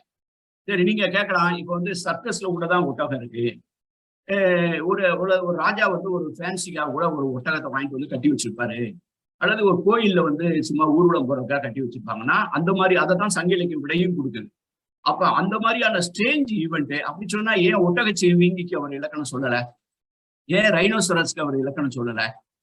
அப்ப நீங்க ஒட்டகத்துக்கு மட்டும் ஏன் இலக்கணம் சொல்றாருன்னா அதை நம்ம பின்னால வந்து பார்ப்போம். ஆக இந்த இலக்கணம் சொல்றாரு ஏங்கிற கேள்வி எனக்கு இருந்தது. அது வந்து ரொம்ப டீப்பா அன்றாட வாழ்க்கையில ஒட்டகம் இல்லாம இருந்தா, தமிழ் செய்யுள்கள்ல அடிக்கடி ஒட்டகம் வராம இருந்திருந்தா அந்த ஒட்டகத்தை எப்படி சொல்லணுங்கிறதுக்கு ஒரு இலக்கணம் சொல்ல வேண்டிய தேவை தொல்காப்பியருக்கு வந்திருக்காரு. அப்ப ஒட்டகத்தை பத்தி நிறைய எழுதுனது நம்ம கையில கிடைக்கல தவிர, அப்படி ஒரு சூழல் இல்லாம இருந்ததுன்னா தொல்காப்பியர் வந்து he would not have given such a kind of grammar. Then coming to the Sangam literature, where I felt very, very intensely and the context. அந்த கான்டெக்ட்ல வந்து அந்த ஒட்டகம் வந்து how it is being used. அது வந்து ஒரு சுமையை தூக்கி செல்வதற்கான ஒரு மிருகமாக, அதாவது பீஸ்ட் ஆஃப் பர்டன் அப்படின்னு சொல்லலாம். இப்ப வந்து மாடு வந்து வண்டி இழுத்துட்டு போகுது, மாட்டு வண்டி வந்து சுமையை இழுத்துட்டு போகுது, அது வந்து பீஸ்ட் ஆஃப் பர்டன். கழுத மேல வந்து பொதியை தூக்கி வைக்கிறாங்க, அது வந்து ஒரு பீஸ்ட் ஆஃப் பர்டன். கோவேரி கழுத மேல வந்து ஏதோ ஒரு பொருளை தூக்கி வச்சு அதை தூக்கிட்டு போகுது, அது வந்து ஒரு பீஸ்ட் ஆஃப் பர்டன். நார்மலா வந்து எரும மாட்டு மேல வச்சு திங்ஸ் போட்டு எடுத்துட்டு போறதில்ல, யாரும் பசு மாட்டு மேல வச்சு பொருளை வச்சு தூக்கிட்டு போறதில்ல. அது வந்து it's not a beast of burden, அது மில்கிங் அனிமல். இந்த ஒட்டகம் சங்க இலக்கியத்தை சொல்ற ஒட்டகம் is a beast of burden. அது என்ன சுமையை தூக்கிட்டு போகுது அப்படின்னா வணிக சுமையை தூக்கிட்டு போகுது. அது கூட போறதெல்லாம் யாரு? மெர்ச்சன்ட். அந்த மெர்ச்சன்ட் வந்து அவங்க கொண்டு போற பொருளை, வியாபாரத்துக்கு கொண்டு போற பொருளை ஒட்டகத்தோடைய முதுகுல வச்சு கொண்டு போறாங்க. கொண்டு போற வழியில வந்து சாப்பிட்றதுக்கு ஒண்ணுமே இல்லை. அது வந்து ஒரு 6 நாள் 7 நாள் புலப்பட்னிய கிடந்ததுக்கு பின்னால அந்த பாலைவனத்துல ஏற்கனவே பெரிஸ்ட் அனிமல்ஸ், யாராவது நீங்க துபாய்க்கு போயிருந்தீங்கன்னா அல்லது தி டெசர்ட்ஸ் இன் இதுல பாத்தீங்கன்னா தெரியும், அந்த பெரிஸ்ட் அனிமல்ஸ் அங்க ஏற்கனவே செத்து போன அனிமல்ஸோடைய எலும்பு கூடு மட்டும் கிடக்கும், அல்லது வெறும் கால் எலும்பு மட்டும் கிடக்கும், சும்மா தலை மட்டும் கிடைக்கும். இதெல்லாம் நான் துபாயில பார்த்திருக்கேன், ராஜஸ்தான்ல பார்த்திருக்கேன். இப்படி கிடக்கிற அது பேர் வந்து தெளிவா சொல்லுது வெள்ளை கலரா வெள்ளென்பு. அந்த காஞ்சி போன வெள்ளென்பு இருக்கு. இந்த ஒட்டகம் போய் அதை வந்து பொறிச்சு தின்னு பசியாகுது. ஸோ அதை பின்னால வந்து நான் ஃபியூச்சர்ல வந்து அடுத்த பல காலகட்டத்தினால பிகானீர் போய் எலும்பு பற்றி ஒட்டகம் ரிசர்ச் ஸ்டேஷன் போய் அங்க ரிசர்ச் பண்றவங்க அவங்கள்ட்ட கரஸ்பாண்டன்ஸ் பண்ணி கேட்டு, அந்த ஒட்டகத்தை வளர்க்குறவங்களுக்கு ஜெய்சால்மர்ல பார்த்து அவங்கள்ட்ட கேட்டு, சிலர் வந்து சார் எலும்பு தொண்டுன்னு கேள்விப்பட்டிருக்கேன், எங்க தாத்தா சொல்லியிருக்காருன்னு. அப்புறம் சயின்டிபிக்கா பார்க்கும்போது ஆஸ்போபேகஸ்னு பேர் ஒரு வியாதி. பாஸ்பரஸ் இந்த மாதிரி நீங்க சால்ட் இருக்கீங்க பார்த்தீங்கன்னா, அனிமல்ஸ் வந்து சால்ட் குறைஞ்சுன்னா போய் சால்ட் லைக் பண்ணும். ஒரு குறிப்பிட்ட சத்து குறைஞ்சிருச்சுன்னா இந்த ஒட்டகம் வந்து எலும்பு தேடி தேடி போய் திங்கும். அது வெளியில பார்க்கும்போது ரொம்ப பசியா இருக்கு அப்படின்னு தோணிருக்கும். அதுக்கான விடை வந்து பாகிஸ்தான்ல இருந்து ஒரு 1.5 வருஷம் 2 வருஷத்துக்கு மேல கிடைச்சது. அது இந்த தமிழ் மொழிபெயர்ப்புல வரும், ஆங்கில மொழிபெயர்ப்பு பின்னால வந்து இப்ப பாகிஸ்தான்ல இருக்கக்கூடிய கேமல் ரிசர்ச் சென்டர்ல இருந்து தெளிவா ஒரு ஆர்டிகல் எழுதியிருக்காங்க. இந்த தார் பாலைவனத்துக்கு அந்த பகுதியில கடந்த 4 வருஷமா தொடர்ந்து வறட்சியா இருக்கிறதுனால அங்க இருக்கக்கூடிய ஒட்டகங்கள்லாம் நிறைய எலும்பு சாப்பிட ஆரம்பிச்சிருச்சு அப்படின்னு ஒரு நியூஸ் வந்து பாகிஸ்தான்ல வந்து போன வருஷம் பதிவாச்சு. அதை நான் தமிழ் புக்ல கொண்டு வர்றேன். அப்ப 2500 வருஷத்துக்கு முன்னால தொல்காப்பியர் ஒட்டகத்துக்கு ஏன் இலக்கணம் சொன்னாருங்கிறதும், அகநானூறுல ஒட்டகத்தை வணிக சுமையா தூக்கிட்டு போகும்போது அது எப்ப எலும்பு சாப்பிட்டதுங்கிறதும் ஜெய்சால்மர்லையும் பாகிஸ்தான்லையும் இன்னைக்கு அறிவியல் பூர்வமான விடை கிடைக்குது. அப்படின்னு சொன்னா இந்த ஒட்டகம் ரெஃபரன்ஸ் வந்து சமஸ்கிருதத்துல இல்ல, ஒட்டக சாஸ்திரான்னு ஒண்ணு இருக்கு. அந்த அந்த சாஸ்திரம் வந்து அது வந்து அங்க சாஸ்திரா. இந்த ஒட்டகத்தை விலைக்கு வாங்கும் போது என்ன விலைக்கு வாங்கலாம், அது எப்படி இருந்தா அது நல்லா சுவை கொடுக்கும் அப்படின்னு அதை விலை நிர்ணயிக்கிறதுக்கு ஒரு சாஸ்திரம். அதனுடைய உணவு பழக்கத்தை வச்சோ அதனுடைய நேச்சுரல் என்விரான்மெண்ட்டை பத்தி எந்த இலக்கியமும் கிடையாது.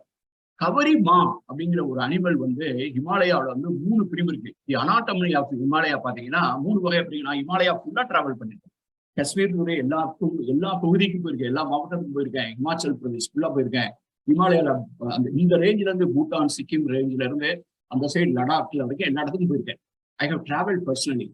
அங்க நீங்க பாத்தீங்கன்னா இந்த ஹிமாலயாவுடைய அனாட்டமியே வந்து தி ஹையர் மோஸ்ட் ஹிமாலயாஸ், இந்த எவரெஸ்ட் இந்த மாதிரி அன்னபூர்ணா ரேஞ்சஸ் அந்த மாதிரி இருக்கிறதுலாம் வந்து அப்பர் ஹிமாலயாஸ் பேர். அதுக்கு நடுவுல இருக்கிறது வந்து மிடில் ஹிமாலயாஸ் பேர்.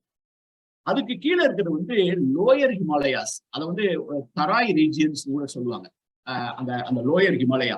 அப்ப நீங்க பாத்தீங்கன்னா கங்கோத்ரி அந்த மாதிரி அதெல்லாம் இருக்கிறதெல்லாம் வந்து அந்த எவரெஸ்ட் மாதிரி இருக்கிறதெல்லாம் அப்பர் ஹிமாலயாஸ். கங்கோத்ரி, யமுனோத்ரி இதெல்லாம் வந்து மிடில் ஹிமாலயாஸ்ல வரும். அப்புறம் அந்த உத்தராகண்ட்ல வந்து இந்த ஓரத்துல இந்த பீகார் பார்டரு, நேபாளோடைய பீகார் பார்டர்ல இருக்கிறதுலாம் அந்த லோயர் வந்து லோயர் ஹிமாலயாஸ். இந்த கவரிமா என்னன்னு கேட்டீங்கன்னா அப்பர் ஹிமாலயாஸ்ல தான் வசிக்கும். அது சங்க இலக்கியத்துல எப்பெல்லாம் கவரியை சொல்றானோ அப்பெல்லாம் இமயத்தை சொல்றது மட்டும் கிடையாது. அது வான்தோய் இமயம்ங்கிறதன் மூலமா அது வேர் தி இமாலயா டச்சஸ் தி ஸ்கை அப்படின்னு ஸ்பெசிபிக்கா அந்த ஹிமாலயாக்குள்ள எந்த பர்டிகுலர் ரீஜியன்ல இருக்குங்கிறத ஸ்பெசிபிக்கா சொல்லி வான்தோய் இமயம் அந்த கவரி what it will eat a aromatic grass, நருந்தை நரம்புல், நரந்தை நரும்புல், ஒரு அரோமாட்டிக் வாசனையான வர்ற ஒரு. அப்புறம் வந்து அது வந்து என்ன பண்ணுன்னா அங்கு தகரம்ங்கிற ஒரு மரத்துக்கு கீழே அது படுத்துட்டு அதுக்கு வந்து ரொம்ப ஜாலியா இருக்கும். இந்த கவரி வந்து தேடி தேடி நிறைய புல் இருக்கும் கிராஸு, அது எல்லா புல்லையும் திங்காது. அந்த அந்த அரோமாட்டிக் கிராஸை மட்டும் தேடி தேடி சாப்பிடும். நரந்தை நரும்புல் மாந்தி தகரம்ங்கிற மரத்துக்கு கீழே தூங்குது. அது ஜோடியா படுத்து தூங்கிட்டு ஒரு கனவு காணுதான். சங்க இலக்கியத்துல எப்படியாப்பட்ட ஒரு இலக்கியம் பாருங்க. இது நல்லா சாப்பிட்டுட்டு ஜோடியோட படுத்து இந்த மரத்துக்கு கீழே என்ன கனவு காணுதுன்னா, நாளைக்கு இதே மாதிரி ஒரு புல்வெளி கிடைக்கும், இந்த வாசனை புல் நாளைக்கும் கிடைக்கும்னு, நாளைக்கு கிடைக்க போற புல்லை பத்தி இந்த கவரிமா வந்து பகல் கனவு கண்டிருக்கு. இது ஒரு சங்க இலக்கியம். இது எப்படி ரெக்கார்ட் பண்ணிச்சுன்னா, I have travel to Ladakh. அங்க லடாக் போனோம்னா எலெக்ஷன் நடத்த போவேன். அங்க இருக்கவங்கள்ட்ட கேட்பேன், இந்த நரந்தை நரும்புல்னா எங்க இருக்குன்னு. டிபேட்டன் இந்தோ டிபேட்டன் ரிசர்ச் சென்டர் டெல்லியில இருக்கு. அங்க போய் அவங்கள்ட்ட நரந்தையை பத்தி என்ன தெரியும்னு கேட்பேன்.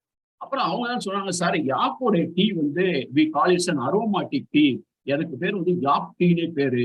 சைனாவிலையும் டிபேட்ல எல்லாம் இதெல்லாம் ரொம்ப ஃபேமஸ். நாங்க அதை பத்தி விசாரிப்பீங்க, கூகுள் போய் பாருங்க, யாப் டீ அரோமாட்டிக் டீன்னு பார்த்தீங்கன்னா உங்களுக்கு வரும். சைனாவில் வந்து அதை விற்பாங்க. என்ன அரோமாட்டிக் டீன்னு சொன்னா அவன் என்ன சொல்லிருக்கிறான், இந்த யாப்பு வந்து ஒரு வாசனையால ஒரு புல்லை சாப்பிடுவோம். அந்த புல்லை சாப்பிட்டதுனாலே அது ஒரு பால்ல வந்து அந்த வாசனை கலந்துரும். அந்த பால்ல டீ போடுறதுனால அந்த டீ ஒரு வாசமா இருக்கும். அதனால இது அரோமேட்டிக் யாப் டீன்னு அது பேரு அப்படின்னு டிபேட்லயும் சைனாவிலையும் இப்ப சொல்றான். இது கூகுள்ல நான் படிக்கும்போது இப்ப தெரியுது. ஆனா 2004 வருஷத்துக்கு முன்னால இங்க எழுதப்பட்ட சங்க இலக்கியத்துல அந்த அப்பர் ரீச்சஸ் ஆஃப் ஹிமாலயா, கவரி, நரந்தை நரும்புல், தகர மரம் அதை என்ன விரும்பி சாப்பிடுங்கிறத ஹவு தே ரெக்கார்ட். இந்த விஷயம் வந்து வட இந்தியாவில் இருக்கக்கூடிய சமஸ்கிருத இலக்கியம். வட இந்தியா தானே பக்கம், அங்கதானே இமாலயா இருக்கு, அங்கதானே சமஸ்கிருதம் இருக்கு. அங்க எதுலையுமே எழுதல. நான் தேடி தேடி பாக்குறேன், கவரியை பத்தி யாரா சொல்றா அப்படின்னா தேடி சமஸ்கிருத இலக்கியத்துல போனா அதிகபட்ச கவரியை பத்தி பேசுறது காளிதாசன் கூட பேசுறாரு. இந்த குமார சம்பவம் ருது சம்ஹாரத்துல அவர் என்ன சொல்றாரு, கவரி வந்து பார்வதி வர்றாங்க, நடந்து வர்றாங்க, பார்வதியுடைய கூந்தல் பயங்கர சூப்பரா இருக்கு, ரொம்ப கீழே வரைக்கும் வருது. அந்த கவரி வந்து பாக்குது, என்னடா காவேரிக்கு வந்து இந்த மாதிரி அருமையான சூப்பரா இவ்வளவு லாங் லாக் இருக்கு, நம்ம மாதிரி கூந்தல் மாதிரி, நமக்கு இவ்வளவு இல்லாம போச்சுன்னு அந்த கவரி வந்து வெக்கப்படுதுன்னு எழுதுறாரு. அது ஒரு இலக்கியம். அதாவது பார்வதியுடைய கூந்தலை பார்த்து கவரி வெக்கப்பட்டுச்சு. ஏன்னா அதுல இருந்து தான் இன்னைக்கு வரைக்கும் நம்ம வந்து கவரி முச்சின்னு சங்க இலக்கியத்துல வரும். கவரி முச்சின்னா பெண்கள் வந்து இந்த கவரியுடைய முடியை வாங்கி அதை கவரி முடின்னு அணிஞ்சுக்குவாங்க. கூந்தல் கொஞ்சம் கம்மியா இருக்கவங்க அப்ப கூந்தல் வச்சு நம்ம ஜடை பின்னுற மாதிரி. அதுக்கு இப்ப வந்து தமிழ்ல வந்து சௌரி முடின்னு பேரு. இந்த கவரி முடிங்கிறதா சௌரி முடின்னு ஆயிடுச்சு. ஆனா ஆக்சுவலி இதுல சௌரி முடி கிடையாது. இப்ப வந்து பெண்கள் வந்து இப்ப திருப்பதியில மொட்டை முடியல, அந்த மீதி இருக்க மொட்டையில இருக்கக்கூடிய முடியெல்லாம் எடுத்து போய் வித்துருவாங்க. அதுல வந்து ஒரு அமினோ ஆசிட் வேற கிடைக்குது கெமிக்கலா, that is good for some treatment. அந்த அமினோ ஆசிட் அந்த are to make the wig industry, இந்த விக் இண்டஸ்ட்ரி தான் அந்த முடியை எடுத்துட்டு தான் பண்றாங்க. நம்ம இப்ப மனுஷ முடியை தான் நம்ம போட்டுக்கிறோம். அப்போ வந்து சவரி முடியை கூட அணிஞ்சிருக்காங்க. அதே மாதிரி அரசர்கள் தெய்வங்கள் தான் வந்து இந்த கவரி வீசுறவங்க பார்த்தீங்கன்னா பக்கத்துல உட்காந்து ஒருத்தர் வீசிக்கிட்டே இருப்பார். அதுக்கு பேர் தான் கவரி வீசுறது. அது வந்து வெள்ளை கவரியா இருந்தா அது வந்து ரொம்ப புனிதமானது. நீங்க சீக்கியர்கள் அவங்களுடைய புஸ்தகத்தெல்லாம் வீசுவாங்க. ஆக இந்த மாதிரியான டீட்டெயில் அத்திரியினுடைய கால சுறா கிடைக்கிறது. இது எல்லாமே நீங்க அந்த அவங்க காத்தை பத்தி சொன்னாங்க, போன தடவை சொன்னான்னு நினைவுல அமேசிங் ட்ரூத். இந்த காத்து தான் நான் கன்வின்ஸ் ஆனேன். இந்த விண்டோட டைரக்ஷன், அது என்ன மாதிரியான விண்டு, மேற்குல இருந்து வரக்கூடிய அனல் காத்து, அந்த அனல் காத்து வந்து பூசிய புழுதியை கிளப்பிட்டு வந்து ஒரு பனைமரத்தோட ஹைட்டை பாதியா குறைச்சிரும், அவ்வளவு மணலை போட்டுரும். அது வெப்பத்தை தாங்க முடியாது, அது மேற்கிலிருந்து கிழக்காக வீசும். அப்புறம் வந்து இந்த குளிர் காற்று, பயங்கரமான குளிர், ஒரு நாரை பறவை கூட தாங்க முடியாம கத்துற குளிர். ஒரு பேகன் வந்து, இப்ப எல்லாரும் என்ன சொல்றாங்க, பேகன் வந்து நம்ம அந்த வள்ளல் இருக்கார்ல, அந்த இவருக்கு முல்லை பாரி வந்து முல்லைக்கு தேர் கொடுப்பாரு. பேகன் என்ன பண்ணாரு, மயிலுக்கு ட்ரெஸ்ஸை போட்டுக்கிட்டார், கம்பளியை போட்டுக்கிட்டாரு. நம்ம பேசிட்டு இருக்கோம். Very good. நீங்க மயிலுடைய அனாட்டமியும் மயிலுடைய ஹேபிட்டமையும் படிச்சு பாருங்க. கிளீனா ஈரான்ல இருக்கக்கூடிய ஃப்ரோசன் கோல்ட்ல வரைக்கும், ரஷ்யால வரைக்கும் மயில் வந்து ரொம்ப உண்மையிலேயே குளிர் தாங்கக்கூடிய அனிமல். அதனாலதான் அதுக்கு அவ்வளவு தோகையெல்லாம் இருக்கு. அது வந்து ஒன் ஆஃப் தி மெக்கானிசம். நாங்க எங்க ஏரியாவில வந்து இப்ப நானும் கோயம்புத்தூர் மதுரை சைட்ல எங்க பக்கத்துல பழனி இருக்கு. பழனியில சும்மா இருக்கும் போதே வேர்க்க தான் செய்யுமே தவிர அதிகபட்சம் குளிர்காலத்துல லேசா குளிரும். ஒரு மயிலுக்கு வேர்க்கிற அளவுக்கு, மயிலு தாங்காதுன்னு அந்த போர்வையை பேகன் போர்த்துற அளவுக்கு குளிர் வந்து தென்னிந்தியாவில எங்கேயுமே கிடையாது. மயில் தாங்க முடியாத குளிர் எங்கேயுமே கிடையாது. அப்ப ஏன் கேள்வி என்ன ஆகும், நம்ம வந்து இன்னைக்கு இவர் பழனியில இருந்தாரு பொதினி நம்ம சொல்றோம், அது இந்த பொதினியா, அந்த பேகன் இங்கதான் இருந்தாரா, இங்க எதுக்கு மயிலுக்கு போத்துனாருன்னு கேட்டீங்கன்னா, மயிலே குளிர் அடிக்கிற திசையில அந்த பகுதியெல்லாம் இருக்கு. இப்படி ஒவ்வொரு கேள்வியா கேட்டு இந்த காத்து, இந்த அனிமல், இதெல்லாம் பார்க்கும்போது எனக்கு புரிஞ்ச ஒரு புரிதல் வந்து சங்க இலக்கியத்தினுடைய நிலப்பரப்பு என்பது, சங்க இலக்கியத்தில் வருகிற நிலப்பரப்பு என்பது, அதில் வருகிற வாழ்வியல் என்பது, நாம் சங்க இலக்கியத்தினுடைய அரசியல் எல்லையாக புரிந்து கொண்ட இன்றைய எல்லையோ, இன்றைக்கு இருக்க தமிழ்நாட்டு எல்லையோ, அல்லது சங்க காலத்தில் சொல்கிற அரசியல் எல்லையோ மட்டும் அல்ல, அதற்கும் அதிகமானது. அதற்கும் அதிகமானதுன்னா அந்த பகுதியில் வந்து தமிழ் பேசப்பட்டிருக்கலாம். சாதவாகனருடைய ஆந்திராவினுடைய வடபகுதியில் வெளியிடப்பட்ட 1ஆம் நூற்றாண்டுடைய சாதவாகன நாணயத்துல வந்து ஒரு பக்கம் பிராகிருதம், இன்னொரு பக்கம் தமிழ் அந்த பகுதியில் கிட்டத்தட்ட பேசப்படாமல் ஆட்சி மொழியாக கிட்டத்தட்ட நெருங்கிய மொழியா இல்லைன்னா நாணயத்துல தமிழை போட போறான். ஆக நாம் இழந்த பகுதிகள் சில இருக்கு. சிந்துவெளியில இருந்து ஆரம்பிச்சீங்கன்னா சிந்துவெளி பகுதியெல்லாம் முழுக்க முழுக்க இந்தோ ஆரியம் பேசுற, பஞ்சாபி ஹரியானா பேசுற மொழி ஆயிடுச்சு. குஜராத்லயும் மகாராஷ்டிராவிலையும் அடித்தளம் திராவிடமா இருக்கு. அவங்க என்ன கிராஸ் கசின் வெட்டிங்கு, அவங்க ஆர்டிசன் கொடுக்குற மரியாதை, பண்பாட்டு அளவுல வந்து இது வந்து அதோட ஒட்டாம இருக்கு குஜராத் மகாராஷ்டிரம். அதனாலதான் இந்த கௌட பிராமின்ஸு, இந்த பிராமினை வந்து 2 வகையா பிரிக்கும் போது கூட பஞ்ச திராவிட பிராமணர்கள் அப்படின்னு வட இந்திய பிராமணர்கள், இந்த சாஸ்வத் பிராமின், கௌட பிராமின் வந்து இங்க தூக்கும் போது அதுல கணக்குல வந்து கூர்ஜர பிராமின் அப்படின்னா குஜராத்தில் இருக்கக்கூடிய அந்தணர்கள், மாளவ பிராமின், மாளவனா மகாராஷ்டிராவில் இருக்கக்கூடிய அந்தணர்கள், தெலுங்கு பிராமின்ஸ், ஆந்திரா பிராமின்ஸ், திராவிட பிராமின்கிற பேர் வந்து தமிழுக்கு உள்ளது, தமிழ் பிராமின்ஸ், மலையாள பிராமின் சொல்லல, கன்னட பிராமின். இந்த 5 பேரும் திராவிட பிராமணர்கள் அப்படின்னு வேற சமஸ்கிருத பிராமணர்கள் வந்து இவங்களை ஒதுக்குறாங்க. ஏன் ஒதுக்குறாங்கன்னு கேட்டீங்கன்னா, மகாராஷ்டிராவையும் குஜராத்தையும் இவங்க திராவிட கணக்குல சேர்க்கிறாங்க. ஏன்னா அங்க போய் பார்த்தாதான் தெரியுது அங்களுடைய வழிபாட்டு முறைகள் எல்லாமே தென்னிந்தியாவை ஒத்ததாக இருக்கிறது. ஆக நம்ம ரீகன்ஸ்ட்ரக்ட் பண்ணி பின்னால போனோம்னா ஒரு லிட்ரேச்சரை வந்து you have to reconstruct through a flashback memories. நீங்க வந்து ஒரு literature is not a frozen snow, it is a flowing river. ஒரு இலக்கியம் என்பது உறைந்த பனி அல்ல, அது ஒரு ஓடும் நதி. இலக்கியத்துல வந்து முக்கியமானவன் வந்து அந்த இலக்கியத்தை உள்வாங்கிய படைப்பாளியும் அவன் வாழ்க்கையுமே தவிர எழுத்தும் இலக்கியம் கிடையாது. இப்ப நான் போன இடத்துக்குலாம் என் கூட என் தமிழ் டிராவல் பண்ணுது. நான் தமிழ்நாட்டிலேயே இருக்கேன். 38 years I am living out side.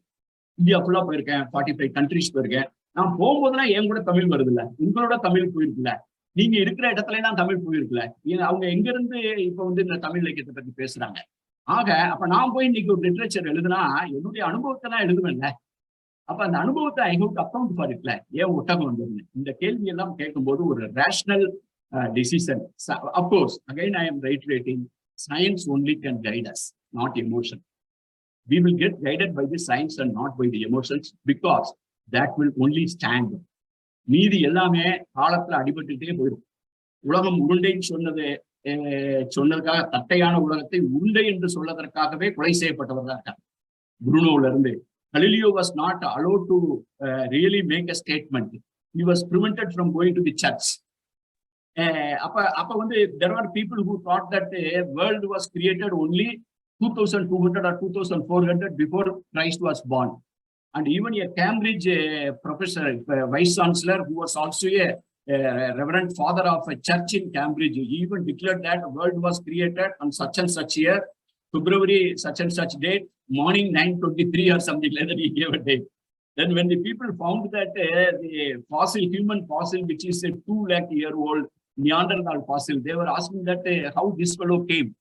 He was born only 2200 years back. So then, because they took literally, you know that in the Old Testament and New Testament, there is something called Genesis.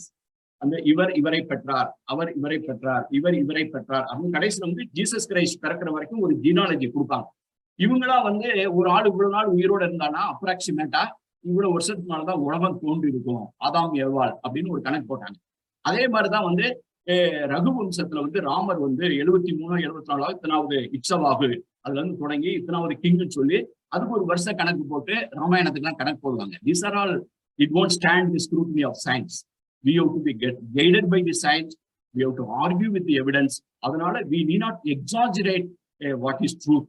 And இப்ப நான் அதனாலதான் நான் வந்து journey of civilisation அப்படின்னு சொல்லும் போது ஸ்பெசிபிக்கா Indies to வைகைன்னு 2 மார்க்கரை தான் சொல்றதை தவிர திருவள்ளுவர் எனக்கு ரொம்ப எதனால பிடிக்கும்னு சொன்னீங்கன்னா, தமிழ்நாட்டில் எழுதி தமிழ் உலகத்துக்கே பொதுவான ஒரு முறை நூலை எழுதி அவரை தமிழ்ல சொல்லக்கூட பயன்படுத்துற டெம்டேஷனுக்கு ஆகாம சேரன், சோழன், பாண்டியன், காவேரி, வைகைன்னு பெருமை பேசாம உலகத்துக்கே பொதுவா வச்சதுனாலதான் அது உலகத்துக்கு பொதுவாது. அவர் வந்து வேற யாருக்காவது if he has done a psychopathy, that Thirukkural would not have standard. அது மாதிரி இந்த ஜேர்னி ஆஃப் சிவிலைசேஷன்ங்கிறது என்னை பொறுத்தவரையில the journey of a Tamil civilization in a way journey of the human civilization. நம்ம வந்து we are fortunate enough to have a continuous recording of a huge memory and documentation. That is the reason நம்ம வந்து இங்க உட்கார்ந்து பேசணும். நான் போற இடத்துல லேப்டாப் தூக்கி போறேன், அங்க இருந்து டிராவல் பண்ணி உங்களோட பேசுறேன். நீங்க இந்த புத்தகத்தை எதுக்கு எடுத்த படிக்கிறீங்க? அதனால we are very happy to be a part of such a great thing. And it is not to really create a bravado. It is about humbly and say and உள்வாங்கிறதுக்காக மிக பணிவோடு நாம் உள்வாங்கிக் கொள்ளக்கூடிய ஒரு உண்மைதான் வந்து தமிழின் தொன்மையும் அதனுடைய தொடர்ச்சியும் என்று கூறி விடைபெறுகிறேன். ரொம்ப மகிழ்ச்சியா இருக்கு நீங்க எல்லாம் இதை பத்தி பேசுறது. இன்னும் என்ன எனக்கு பெரிய சந்தோஷம் கேட்டீங்கன்னா, இந்த புத்தகம் வந்து அடுத்த தலைமுறைக்கு போய் வசுந்தராலாம் பேசுறது, மேகலா பேசுறதுலாம் இது இட்ஸ் பீன் ஹேண்டட் ஓவர். இதை அவங்க எடுத்துட்டு போயிடுவாங்க அப்படிங்கிறது எனக்கு தெரியும் நல்லா. அது தட்ஸ் எ ஜாப் டன். ஒரு ஆத்தருக்கு ஒரு ரிசர்ச்சுக்கு இதை விட வேற எந்த விதமான எதுவுமே வேண்டியதில்லை. You don't expect anything back from the society because you want to give this one only. And the opportunity to see in your own front through a Zoom. And I don't think that any scholar who is far greater than me would not have afforded this luxury 100 years back for want of technology. அது சிறந்த ஸ்காலருக்குலாம் அது கிடைக்காதது. இந்த technology மூலமா எனக்கு கிடைச்சிருக்கிறது. I am so happy. Thank you so much. I think it's really amazing. What a fantastic conclusion for this program. So since we are nearing 11 o'clock, we would bypass the question and answer session for now. Please send your questions to WhatsApp. I would request Mr. Gopi to talk a few words. Also, probably I didn't take it proper. Probably I didn't listen to you because probably you must have suggested a question first. I don't know whether I took a long time. No, not at all. If anybody say, if they don't mind, we can take one question or 2 questions, I think. If anybody is really that's just the time because they made such a presentation, if they don't mind. If Meghalaya has a question or can I make a comment? Can I make a comment? Please. Okay. It's very nice evening. The key thing is for us to think about the framework of thinking in this is hypothesis, evidence, argument, and debate, if you will. If you go in that order, then it'll be easier to relate to fundamentals of this. I just want to make one simple remark. Genetic evidence is very important because that's real living evidence. For example, a haplogroup L, which is generally identified with Indus Valley civilization, we find 10% of people in Tamil Nadu having Y haplogroup L. Similarly, 1/3 of Jat community in Rajasthan have the same haplogroup. So they are related to people, the 10% of Tamilians in Tamil Nadu. And also something like about 6% of Gujaratis have haplogroup L, and about 4 or 5% of Maharashtrians have. So the trajectory is very, very clear from Indus Valley, Balochistan to Indus, to Gujarat, to Maharashtra, and then to Tamil Nadu. So that is something that we need to, I just read yesterday that the archaeogenetic lab is going to be established at Madurai. And so that'll be a very rich resource to add, to build evidence to the Indus to Vaigai trajectory, because the data is there. We just need to collect them and organize them in a fashion that'll make a good evidential argument. Literature is great, is wonderful, but in the hardcore science, that is still considered soft evidence, not hard evidence. Yes. You need genetic evidence. Linguistic evidence is very useful. The work of Southward is very important from U of N. The identification of certain syntax of Tamil being present in Marathi is a very important discovery that he published almost 25 years ago. And then McAlpin's hypothesis of 1980s, another important one. And I don't know how many of you are aware, just about 6 months ago, this French professor found the word Dan in Elamite inscription, linear Elamite inscription. Dan is generally, people consider that to be a Sanskrit word. It is not. It is really a Proto-Dravidian word, I think. Dan there is tarad. It comes from that root word, if you will. The others can add on to this.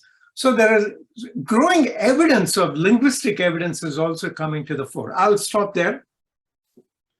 Thank you so much, Professor Mutharasan, Raj Mutharasan. By the way, Professor Raj, I entirely agree with that.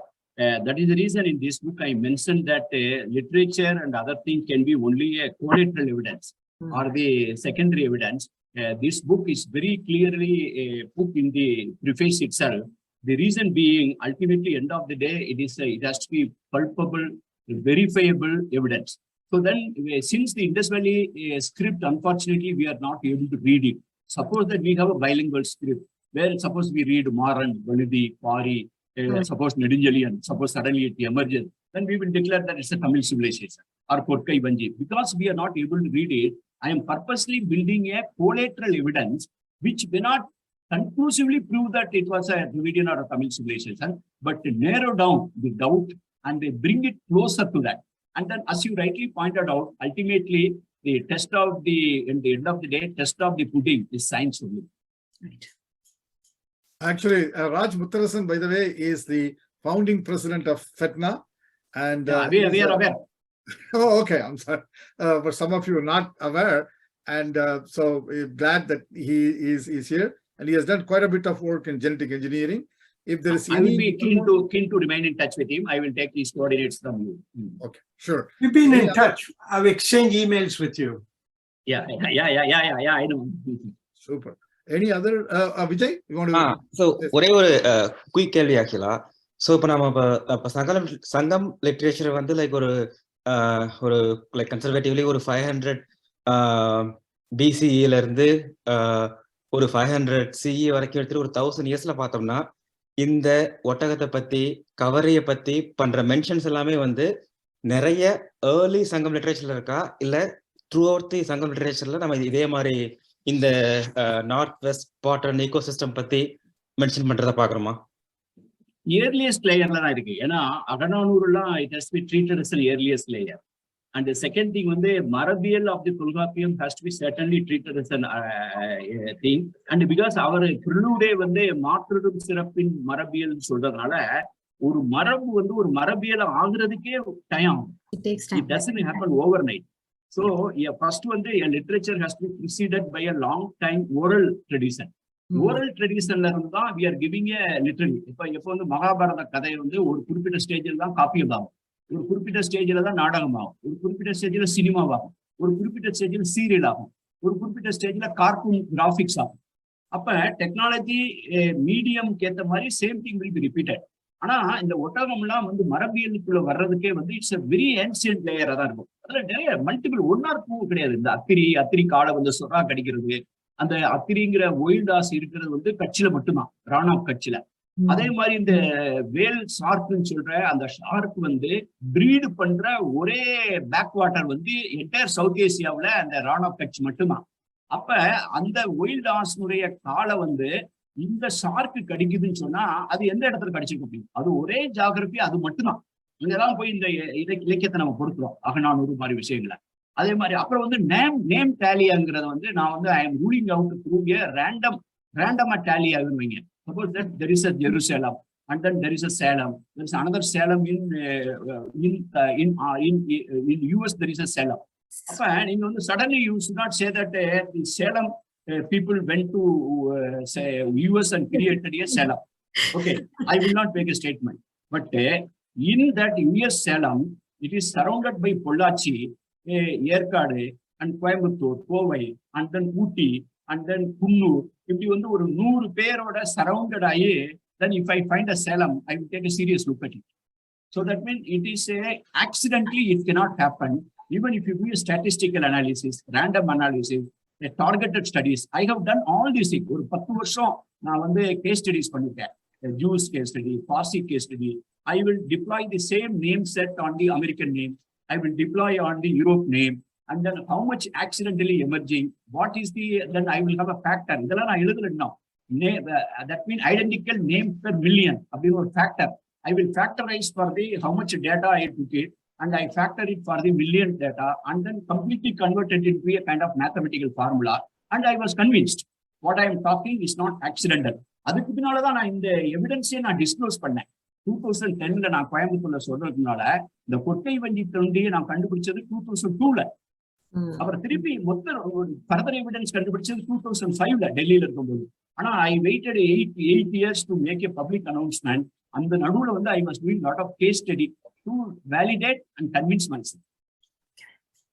Actually, this is really fantastic. We'll stop there. And among the participants, there are FetNA presidents, Tamil Sangam presidents, Tamil Sangam office bearers, FetNA office bearers, ATA presidents, ATA office bearers, Tamil school teachers.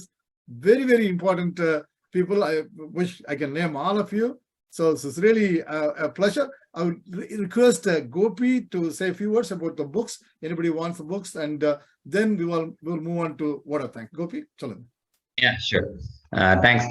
Thank you so much, everyone, for listening to wonderful lectures from Meghla, Vasundhara, and Bala sir.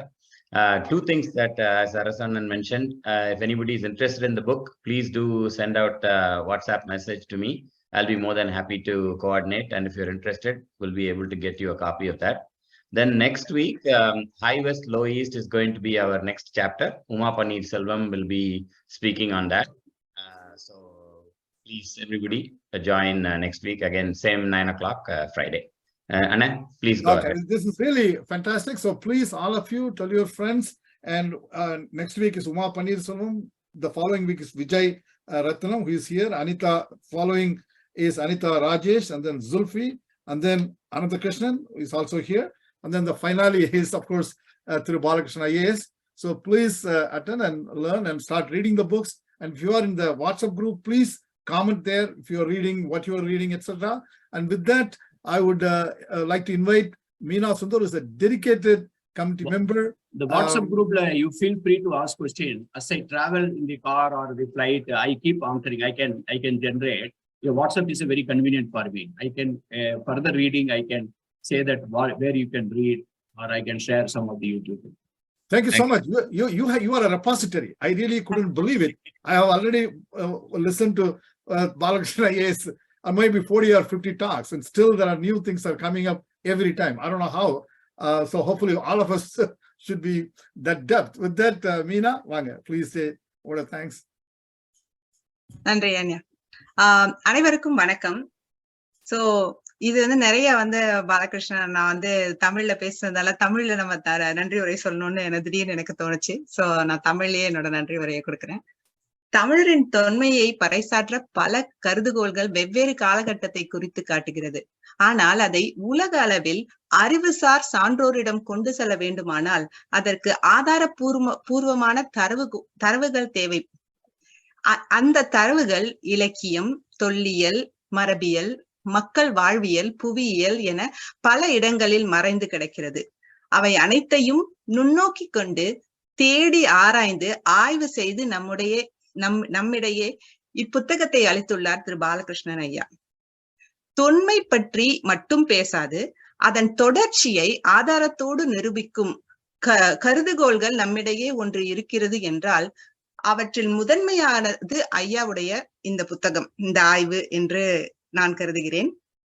தற்போது நீங்கள் ஆற்றி வரும் மிக முக்கிய அரசு பணிக்கு இடையில் இந்த கூட்டத்தில் வந்து உங்களுடைய கருத்துக்களை பகிர்ந்து கொண்டதற்கு மிக்க நன்றி ஐயா.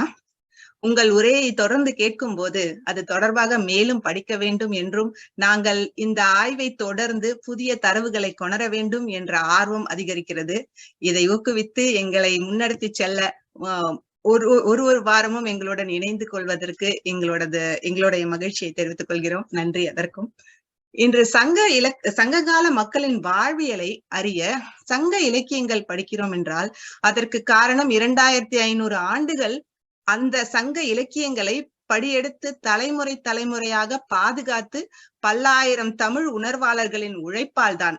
அதுபோல நம்முடைய தற்கால இலக்கியத்தை 2000 ஆண்டு கழித்து அனைவரும் அறிந்து கொள்ள நம்முடைய இலக்கியங்களை மக்குதல் மற்றும் கரையான்களிடமிருந்தும் செயற்கை யாழ்ப்பாண நூலகம் எரிப்பு போன்ற இனவாத தாக்குதலின் இருந்தும் காக்கப்பட வேண்டும். அந்த அரிய பணியை நவீன தொழில்நுட்பத்தின் அடிப்படையில் தற்போது செய்து வருபவர் திரு சுந்தரையா அவர்கள். நாம் படிக்கும் இந்த அரிய புத்தகத்தை பதிப்பிக்க உதவியதோடு இந்த படிப்பு வட்டத்தில் கலந்து கொண்டு தனது அரிய கருத்துக்களை பகிர்ந்து கொண்டமைக்கு எங்களது நன்றியை தெரிவித்துக் கொள்கிறோம். அமெரிக்க மண்ணில் இருந்து பழந்தமிழ் அறிஞர்களை தொடர்ந்து மக்களுக்கு நினைவூட்டி பல அரிய இலக்கிய சொற்பொழிவுகளை தொடர்ந்து செய்து வருபவர் திரு மேகலா ராமமூர்த்தி அவர்கள். இன்று நம்மிடையே கலந்து கொண்டு பல கருத்துக்களை மிக எளிமையாக எல்லோருக்கும் புரியும் வண்ணம் எங்களுக்கு எடுத்துரைத்தீர்கள். உங்களோட கருத்துக்களை பகிர்ந்து கொண்டமைக்கு எங்களது நன்றியை தெரிவித்துக் கொள்கிறோம். இளைய தலைமுறை எங்களது படிப்பு வட்டத்தின் செல்ல மகள் வசுந்தரா அவர்களது கருத்துக்கள் நம் அனைவரையும் கவர்ந்து இழுத்தது என்றால் அது மிகையாகாது. அவருக்கு எங்கள் அன்பும் வாழ்த்துக்களையும் தெரிவித்துக் கொள்கிறோம்.